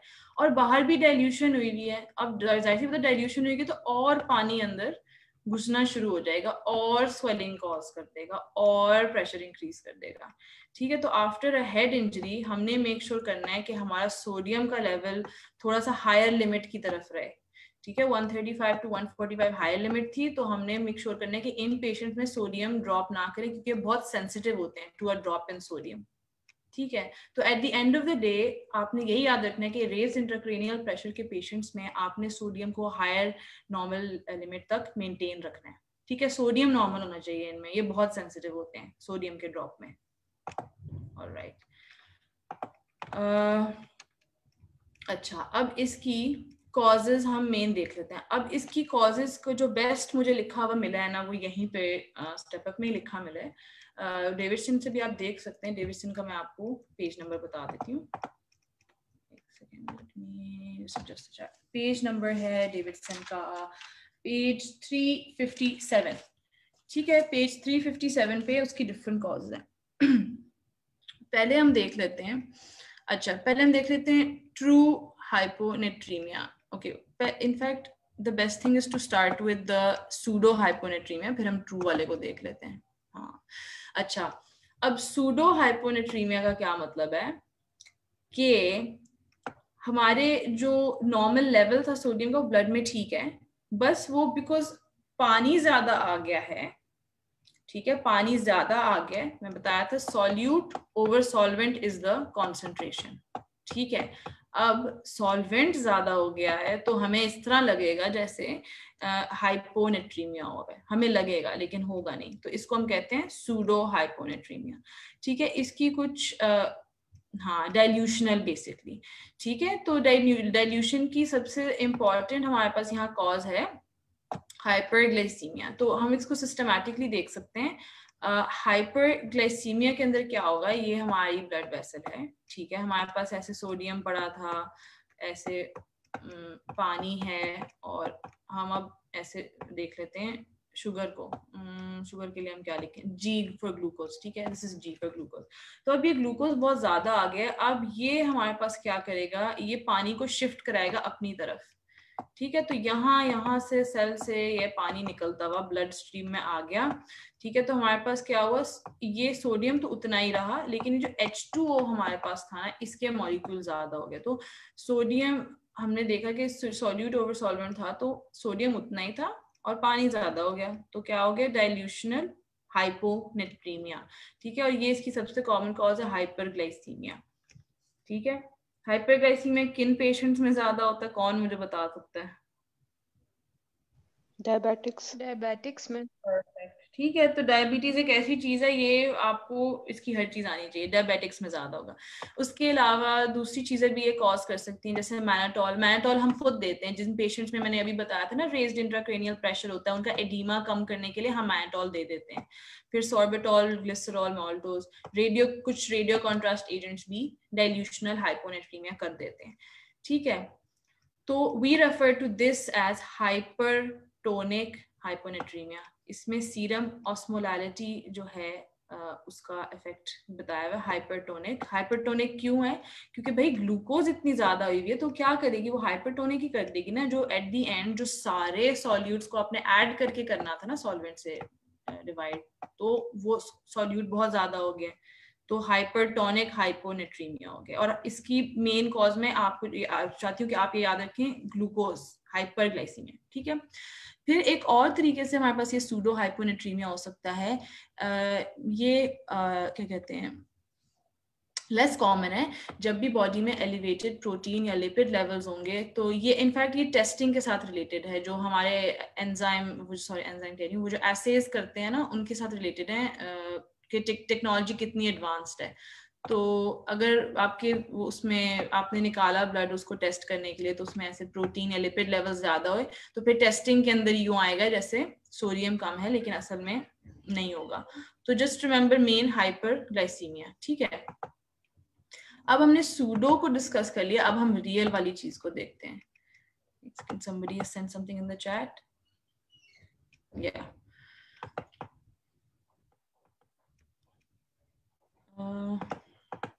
Glucose more or water less, like in mannitol. Sorry, is this a question? I don't understand it if it is. I'll get back to this. ठीक है, you can personal message me as well. Causes and classification. अच्छा ठीक है, sorry. अब हम true hyponatremia को देख लेते हैं. True के अंदर we have hypotonic hyponatremia. ठीक है, hypotonic मतलब उसकी osmolality भी कम है और hyponatremia वाकई है. ठीक है, तो अब इसमें 3 कंडीशंस हमारे पास आ जाती हैं. एक के अंदर हमारी जो बॉडी में जो वॉल्यूम है, जो नॉर्मल पानी का वॉल्यूम है जो होना चाहिए वो कम होगा, हाइपोवोलीमिक. या फिर हमारे बॉडी का वॉल्यूम बिल्कुल नॉर्मल है, कोई मसला नहीं है उसको, यूवोलीमिक. या फिर हमारा बहुत ज्यादा वॉल्यूम हो गया बॉडी में, हाइपरवोलीमिक. अगेन हम इसके साथ थोड़ा उल्टा चलते हैं, हम हाइपरवोलीमिक को पहले देख लेते हैं. हमारी बॉडी में हाइपरवोलीमिया कब कब होता है? जब हमारा कंजेस्टिव हार्ट फेलियर हो, sorry someone is gonna answer, हाँ, कंजेस्टिव हार्ट फेलियर हो, नेफ्रोटिक सिंड्रोम हो मतलब किडनीज फेल हो रही हो, या फिर लिवर डिजीज हो. ठीक है, तो just remember these 2-3 causes, heart failure, cirrhosis, nephrotic syndrome and the kidney disease, basically ना, chronic kidney disease. ठीक है, तो इसके अंदर वाटर रिटेनिंग स्टेट है, रिलेटिव एक्सेस ऑफ वाटर हो जाएगा इन रिलेशन टू सोडियम, और ये हाइपोनेट्रीमिया हो गया. ठीक है, हाँ, वाटर रिटेन हो रहा है. तो ये सबसे इजी पार्ट है इसका समझने का, हाइपरवोलीमिया की ये कॉजेज हैं और इसकी वजह से वाटर रिटेन हो रहा है, तो फिर हाइपोनेट्रीमिया हो गया. ठीक है, फिर हमारे पास अब यूवोलीमिक से पहले हम ये देख लेते हैं हाइपोवोलीमिक कॉजेज. ठीक है, इसके अंदर या फिर लो यूरिन सोडियम होगा या हाई यूरिन सोडियम होगा. ठीक है, तो let me try to flow chart बना लेते हैं ना इसको पूरी मजे से, लेकिन फ्लो चार्ट से क्या फायदा होगा, चलो देख लेते हैं. अच्छा, लो यूरिन सोडियम कब होगा? अच्छा, नॉर्मली अगर हमारी बॉडी में सोडियम नहीं है तो हमारी बॉडी क्या सोडियम को कंजर्व करेगी या फेंकेगी, ये बताओ पहले. कंजर्व करेगी. हाँ, ठीक है, तो ये लो यूरिन सोडियम का मतलब है कि जो हमारी किडनी है वो तो सोडियम को उसका कतरा कतरा बचा रही है. ठीक है, लेकिन लॉस कहीं और से हुए जा रहा है, मतलब एक्स्ट्रा रीनल लॉस हो रहा है. ठीक है, किडनी ठीक है, बिल्कुल किडनी सोडियम को बचा रही है, लेकिन लॉस एक्स्ट्रा रीनल हो रहा है. ठीक है, इसकी क्या कॉजेज हैं? Diarrhoea, vomiting, nasogastric suction, third space हो रही है फ्लूइड की, थर्ड स्पेसिंग मतलब. ठीक है, फिर बर्न्स के अंदर ये बहुत होता है, पैंक्रियाटाइटिस.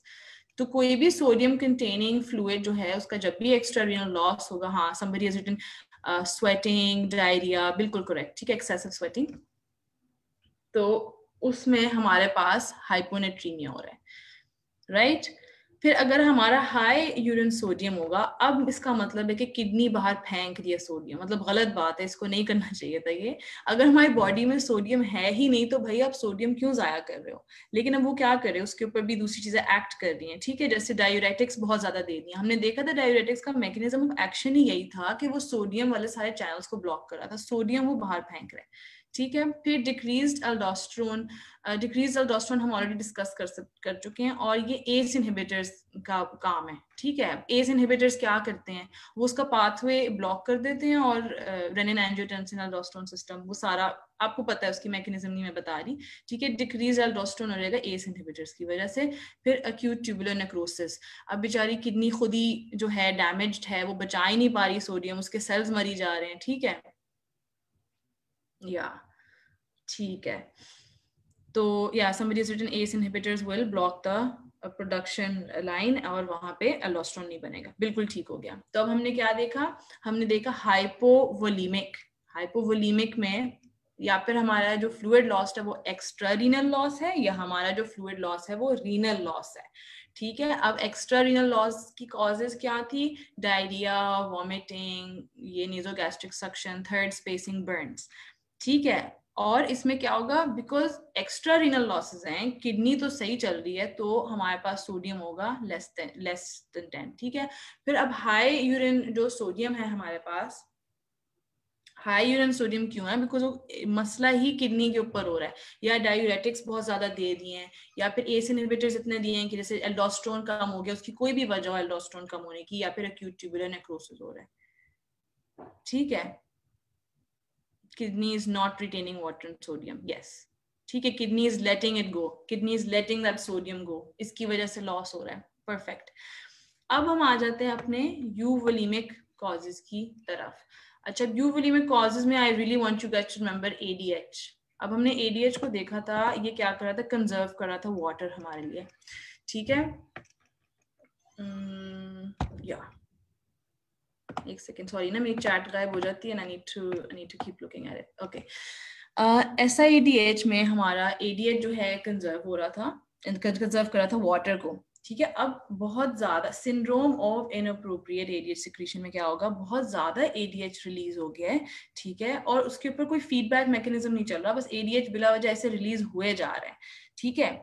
और ADH के एक्सेसिव रिलीज की वजह से हम बहुत ज्यादा जो है वो फ्लूइड ले लेंगे अंदर, ठीक है, पानी अंदर बहुत ज्यादा आ गया, और उसकी वजह से एट द एंड सोडियम जो है वो इन कंपैरिजन टू द पानी जो कम आया था वो रिटेन हो गया।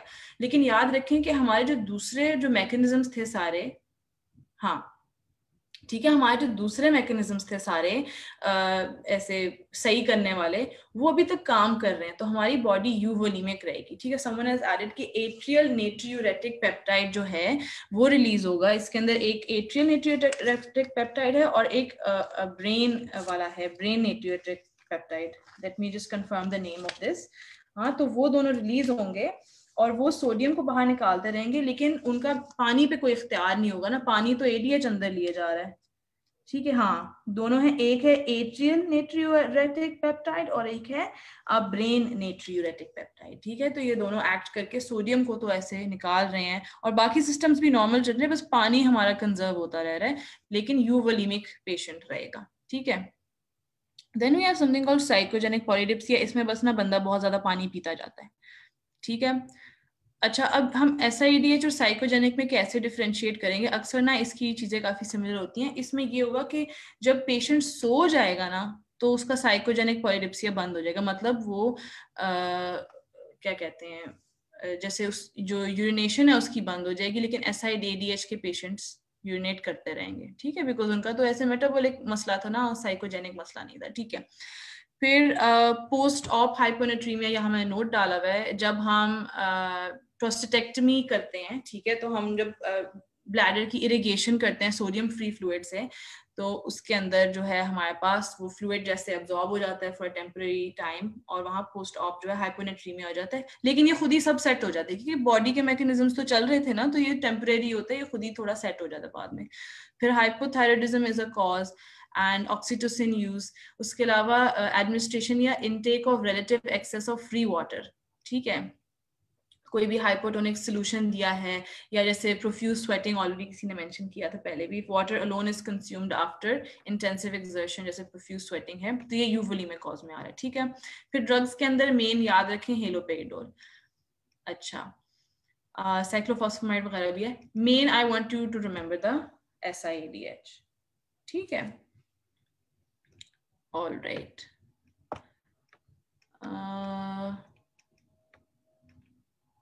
ये हमारी होगी इसकी कॉजेस, ठीक है। अब फाइनली हम इसके क्लिनिकल फीचर्स और इसकी थेरेपी वगैरह की तरफ आते हैं।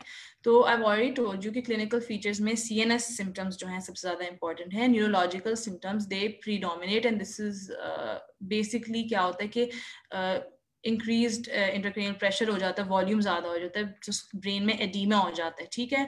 तो हमने देख लिया हेडेक, डिलीरियम हो रहा था मॉडरेट के अंदर, फिर फाइनली मतलब hyper active deep tendon reflexes भी होंगे, फिर फाइनली सिवियर के अंदर हमारे पास सीजर्स और कोमा आएगा। उसके अलावा हमारे पास दूसरी चीज़ें नोजिया वॉमिटिंग वगैरह, ये नोजिया वॉमिटिंग ना दूसरी हाइपरकलीमिया में भी हो रही थी, ठीक है, तो ये इसके लिए ऐसे कॉमन है। फिर कार्डियोवास्कुलर इम्प्लीकेशंस भी होगी, हाइपरटेंशन होगा ना due to the raised intracranial pressure। फिर इसमें ये है increased salivation and lacrimation। हमारे पास जब होगा ना हाइपरनेट्रीमिया, तो उसके अंदर सारी म्यूकोजल मेम्ब्रेन्स होंगी ड्राई, ठीक है, इसके अंदर लेकिन we have increased salivation and lacrimation। then there may be oliguria progressing to anuria, ठीक है।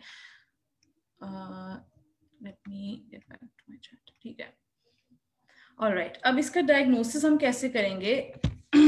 प्लाज्मा ऑस्मोलैलिटी हमारे पास होगी low in a patient with true hyponatremia. जब हम बेसिकली इलेक्ट्रोलाइट्स चेक करेंगे ना, तो हमें पता चल जाना चाहिए। मेन हम उसकी तरफ जाते हैं यूरिन ऑस्मोलैरिटी की तरफ से, ठीक है। हमने प्लाज्मा ऑस्मोलैरिटी चेक कर ली और हमें पता चल गया अच्छा ये ट्रू के अंदर हमारी प्लाज्मा ऑस्मोलैरिटी कम होगी, जो ट्रू हाइपोनेट्रीमिया की हमने कॉजेज की है ना अभी सारी। फिर यूरिन के अंदर हमारे पास होगा अगर किडनीज नॉर्मली रिस्पॉन्ड कर रही हैं, डाइल्यूट कर रही हैं यूरिन को प्रॉपरली, तो हमारी ऑस्मोलैरिटी जो है इसकी कम होगी यूरिन की, जैसे प्राइमरी पॉलीडिप्सिया में।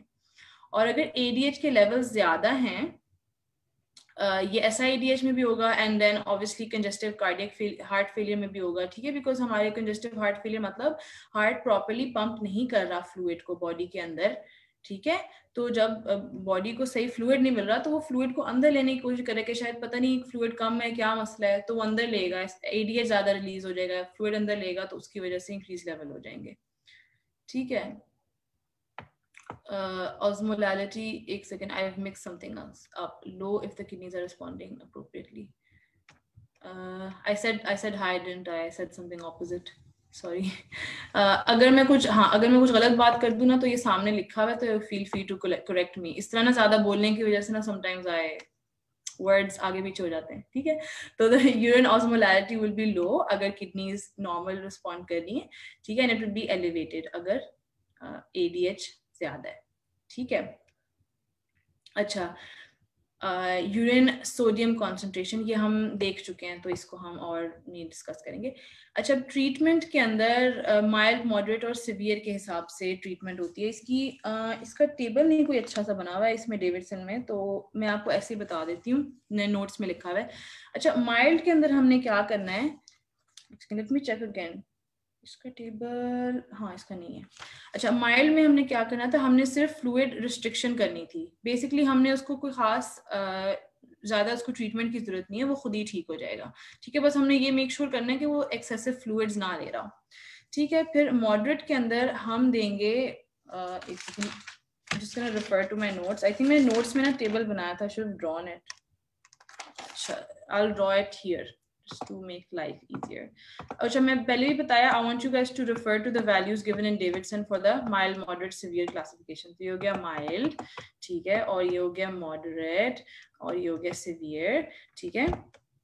तो mild के अंदर पेशेंट वैसे भी एसिम्प्टोमेटिक है और उसके अंदर हम फ्लूइड रिस्ट्रिक्शन कर रहे हैं सिंपली, ठीक है, वो खुद ही सब कुछ सेट हो जाएगा। अगर हमारे पास मॉडरेट है, मतलब हमारे पास डिलीरियम हो रहा है, ठीक है, तो हम उसको देंगे नॉर्मल सलाइन, ठीक है, और plus will give a loop diuretic. तो लूप डायूरेटिक अच्छा देने का क्या कॉन्सेप्ट है, देखो नॉर्मल सलाइन दे रहे हैं, ठीक है, इससे फ्लूइड्स अंदर दे रहे हैं, इसमें सोडियम कंटेनिंग फ्लूइड है, ठीक है। फिर लूप डायूरेटिक से क्या है, हम बेसिकली हमारा इंटेंशन ये है कि हम पानी को निकाल देंगे, क्योंकि हमने वॉल्यूम ओवरलोड तो नहीं करना ना, वॉल्यूम ओवरलोड से और मसला खराब होगा, ठीक है। हाँ, समरी इज रिटन, ये लूप डायूरेटिक वाटर एक्सक्रीट करवाएगा और डाइल्यूशन हाइपोनेट्रीमिया को प्रिवेंट कर देगा, ठीक है। बेसिकली हमने उसको नॉर्मल सलाइन दिया और साथ में पानी, उसका मोर पानी निकालते गए, ठीक है, तो उससे वी आर होपिंग कि उसका सोडियम सेट हो जाएगा। उसके बाद अगर सिवियर है, सिवियर मैंने क्या बताया था, सीजर्स हो रहे हैं, उसको कोमा की तरफ जा रहा है पेशेंट, तो हमने उसको देना है 3% सलाइन, हाइपरटोनिक सलाइन देना है, ठीक है। अब इसकी आती है कि कितनी जल्दी किस चीज को रिप्लेस करना है, ठीक है। सिवियर के अंदर अगर पेशेंट जो है उसका बहुत ज्यादा सोडियम लेवल कम हुआ पड़ा है, तो हम उसको, और इसको हम क्लासिफाई करते हैं कि अगर लेस देन 48 आवर्स में ये हुआ है, मैं यहाँ ये डेविडसन में लिखा होगा, लेस देन 48 आवर्स अगर के अंदर सोडियम ड्रॉप हुआ है, तो हाँ, तो हम क्या करेंगे कि इसको हम जल्दी जल्दी रिप्लेस करने की कोशिश करेंगे। लेकिन अब जल्दी रिप्लेस करने का एक बहुत बड़ा साइड इफेक्ट है, बहुत बड़ा इशू है, उसको हम कहते हैं पोंटाइन माइलिनोसिस, सेंट्रल पोंटाइन माइलिनोसिस। सेंट्रल पोंटाइन माइलिनोसिस को क्या है, अच्छा अब ये देखो, ये हमारे सेल है, ठीक है, ये हमारा ऐसे नर्व सेल है और इसके ऊपर ये माइलिन बना हुआ है, ठीक है, माइलिन इसकी शीट्स बनी हुई है। अब हमारे इसके सेल के, बिकॉज बॉडी के अंदर हाइपोनेट्रीमिया था, ठीक है, तो पहले ये फ्लूइड था डाइल्यूट हुआ पड़ा, ठीक है, और ये ऐसे अंदर जाके पानी स्वेल कर दिया सब, सेल को अंदर से, ठीक है। फिर हमने एकदम बहुत तेजी से हमने इसको कॉन्सेंट्रेट कर दिया। याद है, अगर हम हाइपरटोनिक सोल्यूशन बहुत जल्दी देंगे, इसको हमने एकदम कॉन्सेंट्रेट कर दिया तो पानी एकदम बाहर रश होगा। ये सेल जो है ये इस तरह बेचारा कुचला जाएगा, श्रिंक हो जाएगा, और ये जो माइलिन थी ये माइलिन से सेपरेट हो जाएगा। इसको हम कहते हैं सेंट्रल पोंटाइन माइलिनोसिस, सेंट्रल पोंटाइन माइलिनोसिस, ठीक है। तो ये आप नहीं होने दे सकते। डीमाइलिनेशन एक दफा हो गई तो उसको इस तरह सही करना बहुत मुश्किल है, ठीक है। एकदम अगर इस तरह उसका भी एक टाइम फ्रेम होता है शॉर्ट सा, जिसके अंदर आप कोशिश कर सकते हो उसको वापस जो है डाइल्यूट फ्लूइड देने की, सब कुछ सेट हो जाए। लेकिन एक दफा ये हो जाए तो बहुत बड़ा मसला है, ठीक है। तो इस नौबत तक पहुंचने ना दो। तो इसलिए आपने फ्लूइड बहुत ध्यान के, अगर हाइपरटोनिक दे भी रहे हैं तो उसका ख्याल से देना है कि ज्यादा तेजी से ना दे दें फ्लूइड, ठीक है ना। And somebody has written in the chat, goal is to retain sodium and excrete water mainly.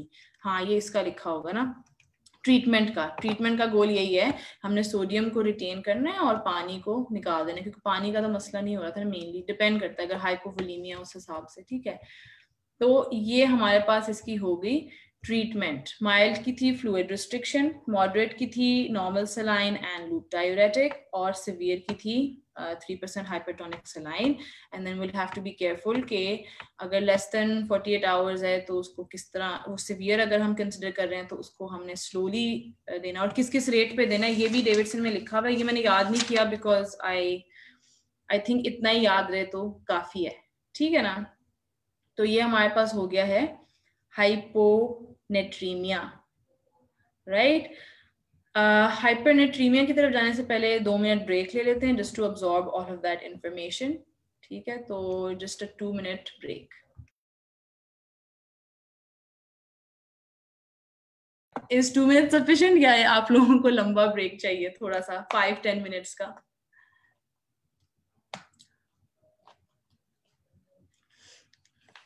2 minute काफी, आई थिंक, फिर ज्यादा लंबा चला जाता है ना session.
All right, let's get back to this. And there are some questions in the chat. Less than 48 hour, what was that? Okay, let me explain it just a little bit more in detail. ठीक है, हमारे पास दो तरीकों से hyponatraemia develop हो सकता है, बहुत ज़्यादा जल्दी और इतना ज़्यादा जल्दी नहीं.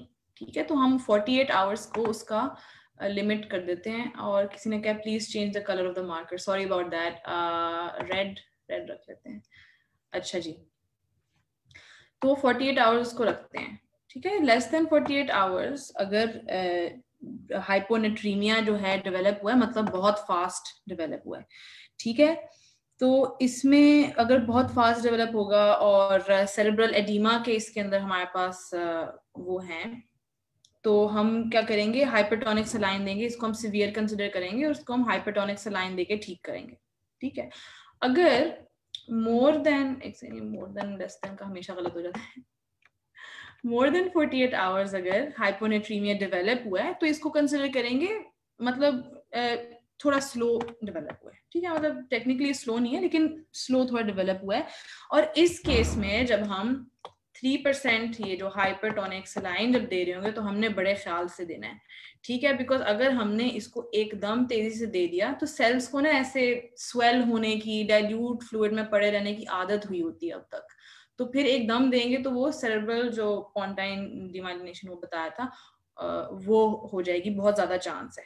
तो 48 आवर्स वाली ये बात थी. ठीक है, अच्छा एक और चीज मैंने मेंशन नहीं किया आपके पास, जो सिंड्रोम ऑफ इनअप्रोप्रिएट एडीएच वो है सिक्रीशन, तो उसके अंदर जो है उसकी ट्रीटमेंट जो है उसके लिए आप ड्रग्स भी यूज कर सकते हैं. ठीक है, तो अगर परसिस्टेंट हाइपोनेट्रीमिया हो रहा है ड्यू टू प्रोलॉन्ग्ड एसआईडीएच तो उसके अंदर हम ओरल यूरिया थेरेपी भी दे सकते हैं. ओरल यूरिया थेरेपी, ठीक है, ये सॉल्यूट लोड को ऑब्वियसली ज्यादा करेगा तो वाटर एक्सक्रीशन प्रमोट हो जाएगी. तो एक एसआईडीएच की ट्रीटमेंट है ओरल यूरिया थेरेपी. उसके अलावा हम लोग जो वेसोप्रेसिन रिसेप्टर एंटागनिस्ट भी दे सकते हैं. एग्जैक्टली, टॉलवैप्टान. ठीक है, तो दूसरा हम दे सकते हैं. अब एसआईडीएच का काम वेसोप्रेसर्स के ऊपर था, वो जो वेसोप्रेसिन रिसेप्टर था. हाँ, तो उसके ऊपर फिर हम इसके एंटागनिस्ट दे देंगे. टॉलवैप्टान बताया चैट में, वेरी करेक्ट. ठीक है, तो ये इसकी कुछ ड्रग्स आप याद रख लें. ऑलराइट, ठीक है. ये हमारा हो गया हाइपोनेट्रीमिया. अब हम हाइपर की तरफ जाते हैं. ठीक है, अच्छा अब हाइपर का मतलब है हमारी जो प्लाज्मा की सोडियम कॉन्सेंट्रेशन है वो मोर देन 145 चली गई है. तो मतलब पानी के रिलेशन में सोडियम जो है बहुत ज्यादा हो गया है, या फिर पानी जैसे लूज हुआ है, या फिर सोडियम बहुत ज्यादा इन्फ्यूज हो गया है. राइट, तो हम क्या करेंगे, हमारे पास यहाँ 3 दोबारा वॉल्यूम से रिलेटेड चेंजेस आ गई हैं. या फिर हाइपोवोलीमिया है, या आइसोवोलीमिया है. ठीक है, या फिर हाइपरवोलीमिया है. आइसो को मतलब आप यूवोलीमिया भी कह सकते हैं. इसके अंदर जो है हमारे पास पेज 359 जो है डेविडसन्स का, इसके ऊपर इसकी कॉजेस लिखी हुई हैं. ठीक है, राइट. अब हाइपोवोलीमिक जो कॉजेज हैं इसमें या रीनल लॉस हो रहा है या एक्स्ट्रा रीनल लॉस हो रहा है. ठीक है, रीनल लॉस कैसे होगा, डायूरेटिक्स दे दिए हैं, बहुत सारा ऑस्मोटिक डायूरिसिस हो रहा है. किन पेशेंट्स में होता है, डायबिटिक्स में अगेन. ठीक है, ग्लाइकोसूरिया हो जाता है, ऑस्मोटिक डायूरिसिस डायबिटिक पेशेंट्स में होता है. या फिर हमारे पास रीनल फेलियर है. ठीक है, किडनी काम नहीं कर रही. अब extra renal loss, this could be from diarrhoea, diaphoresis या रेस्पिरेटरी लॉसेस. ठीक है, फिर हमारे पास आता है यूवोलीमिक हाइपरनेट्रीमिया. यूवोलीमिक के अंदर सबसे इंपॉर्टेंट कॉज है डायबिटीज इंसिपिटस, और ये हम आगे थोड़ा देखेंगे सेंट्रल और नेफ्रोजेनिक का difference. Will just touch on it because we have already studied it. ठीक है, या फिर कोई इनसेंसिबल रेस्पिरेटरी लॉस हो रहा है ड्यू टू टेकिपनिया. फिर वी हैव हाइपरवोलीमिक हाइपरनेट्रीमिया. और हाइपर वोलीमिया आयोट्रोजेनिक होता है, जैसे हम खुद जो हैं बहुत ज्यादा पैरेंट्रल उनको फ्लूइड्स वगैरह दे रहे हैं, या फिर हम एंट्रल या पैरेंट्रल फीडिंग दोनों के अंदर हमने बहुत ज्यादा उनको फ्लूइड्स दे दिए, तो उसके अंदर जो है सोडियम जो है वो बहुत ज्यादा था उसके अंदर, तो उसकी वजह से हाइपरवोलीमिया और हाइपरनेट्रीमिया दोनों हो गया. फिर कोई भी एक्सोजेनस ग्लूकोकॉर्टिकॉइड्स, कुशिंग सिंड्रोम वगैरह. उसके अलावा एक क्रोनिक किडनी डिजीज के अंदर भी हो जाता है. ठीक है, इसमें आई थिंक इसमें क्रोनिक किडनी डिजीज नहीं लिखा हुआ, but I want you remember. And then they mentioned salt water drowning and primary hyper aldosteronism. ठीक है, और हम बहुत दफा एल्डोस्टेरोन को देख चुके हैं कि क्या करता है, सोडियम को बचा लेता है, तो ज्यादा होगा तो सोडियम अंदर रह जाएगा। फिर इसके क्लिनिकल फीचर्स में again we have ourselves altered mental status. ठीक है, मैंने ऑलरेडी मेंशन किया कि जब भी सोडियम का मसला होगा तो थिंक ऑफ CNS, ब्रेन के इश्यूज। ठीक है, तो ऑल्टर्ड मेंटल स्टेटस होगा, weakness, restlessness, focal neurological deficits, and जब ये सीवियर हो जाएगा तो सीजर्स एंड कोमा। ठीक है, and then I also already told you कि जो टिश्यूज और म्यूकस मेम्ब्रेन्स होती हैं इस केस में ये ड्राई होती हैं एंड सैलिवेशन डिक्रीजेस। ठीक है, डायग्नोसिस में क्या हो रहा है, अगर किडनीज नॉर्मल हैं, ठीक है, तो हमारा यूरिन वॉल्यूम जो है वो कम होना चाहिए, है ना। हमें कोशिश करनी चाहिए कि हम पानी को है बॉडी के अंदर रखें। देखो सोडियम बहुत ज्यादा हो गया, तो थिंक ऑफ इट लाइक आप हाइपरनेट्रीमिया को इस तरह सोचें कि एक बहुत ज्यादा जो है, how do I describe it, मैंने इसकी एनालॉजी निकाली थी जो अब मुझे खुद भूल गई है। Let's just continue the normal way. ठीक है, अगर हमारे पास बहुत ज्यादा बॉडी में सोडियम हो गया है तो उसको बैलेंस करने के लिए बॉडी पानी को बचा लेगी। तो अगर हमारी किडनीज नॉर्मल है तो हमारा पानी बॉडी में रहना चाहिए और यूरिन का वॉल्यूम कम होना चाहिए। ठीक है, और यूरिन की जो ऑस्मोलैलिटी हो जाएगी वो मोर देन 800 हो जाएगी। क्यों? बिकॉज जो सोडियम निकाल रहा है भाई, सोडियम ज्यादा है ना। हाँ, somebody has said कि ADH की वजह से, या मतलब जब हमारे पास, हमने ऑलरेडी मैकेनिज्म देखा है कि जब हमारे पास ऑस्मोलैलिटी बॉडी के अंदर ज्यादा हो जाएगी, ठीक है, तो ADH रिलीज होगा नॉर्मली और वो वाटर को कंजर्व कर लेगा, और फिर हमारे पास ये जो यूरिन है वो कम होना चाहिए और यूरिन की ऑस्मोलैलिटी ज्यादा होनी चाहिए, उसके अंदर हम सोडियम निकालने की कोशिश कर रहे होंगे। ठीक है, and then they said desmopressin should be given to differentiate the nephrogenic form of central diabetes from nephrogenic form.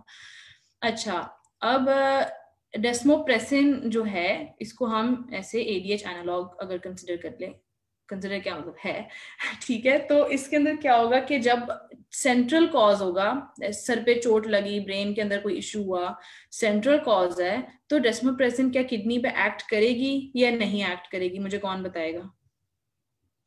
करेगी। करेगी, लेकिन किडनी को तो कुछ भी नहीं हुआ था। हाँ ठीक है, सेंट्रल मसला हुआ था, ADH रिलीज ही नहीं हो रहा सही तरीके से, या उसको जो डिटेक्ट करना था हाइपोथैलेमस ने कि कोई क्या हाइपरटोनिसिटी का मसला हो रहा है, वो मैकेनिज्म खराब हुआ है, लेकिन वो सेंट्रल है, तो उसमें हाँ नेफ्रोजन, हाँ ठीक है, तो उसमें आप दे रहे हैं डेस्मोप्रेसिन, ADH एनालॉग दे रहे हैं, तो किडनी सही काम कर रही है तो मसला खत्म हो जाएगा।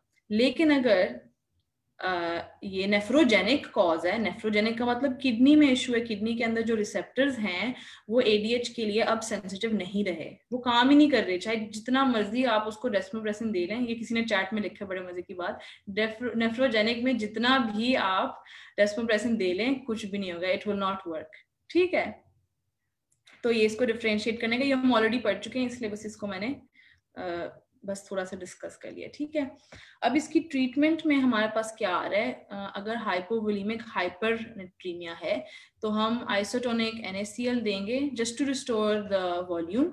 ठीक है, और हम उसके हाइपरनेट्रीमिया को उसके बाद ट्रीट करेंगे, पहले हम उसका वॉल्यूम ठीक करेंगे। ठीक है, फिर उसके बाद हम देखेंगे अच्छा इसको हाइपरनेट्रीमिया को ठीक करना है, और उसके लिए हम फ्री वाटर देंगे। ठीक है, हम फ्री वाटर को रिप्लेस करेंगे, राइट, सॉरी फ्री वाटर देंगे, मतलब हम बेसिकली जो सोल्यूशन उसके बाद देंगे, पहले हम वॉल्यूम को ठीक करेंगे, जब वॉल्यूम ठीक हो जाएगा फिर हम जरा यू कैन से हाइपोटोनिक जो है सोल्यूशन थोड़ा सा देंगे। ठीक है, फिर बेसिकली इसका बेस्ट तरीका ये कि अगर पेशेंट्स जो है फ्लूइड्स खुद ही पी सकता है तो उसको पिलाएं। ठीक है, ऐसे IV ना घुसा दें सब कुछ, पहले आप उसको पानी पिलाने की कोशिश करें ज्यादा, लेकिन ऑब्वियसली वॉल्यूम को एकदम सही करने के लिए आपको IV से लाइन देना पड़ेगा।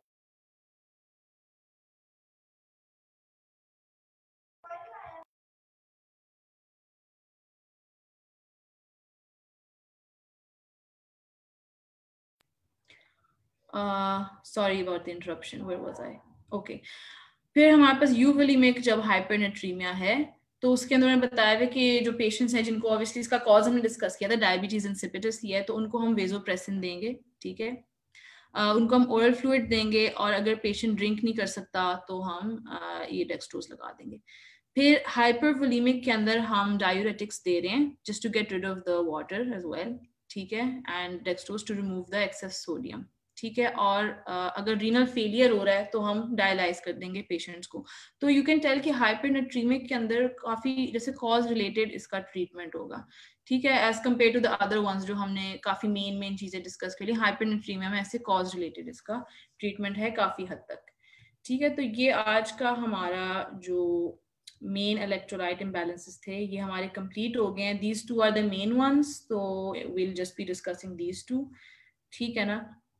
बाकी चीजें प्रैक्टिस क्वेश्चंस वगैरह से कवर हो जाती हैं, इसलिए उनका मसला नहीं है इंशाल्लाह। तो this is the end of the session.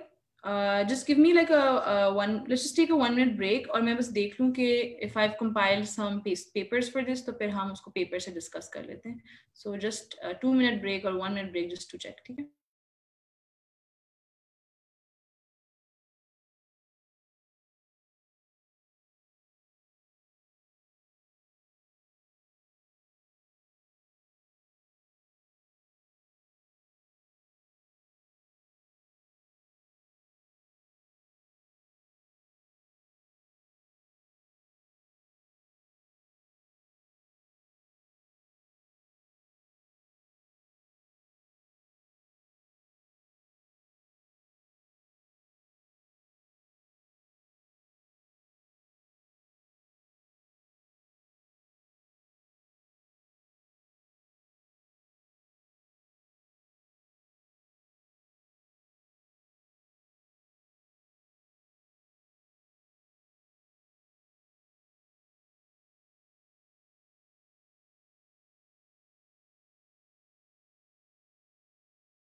Right.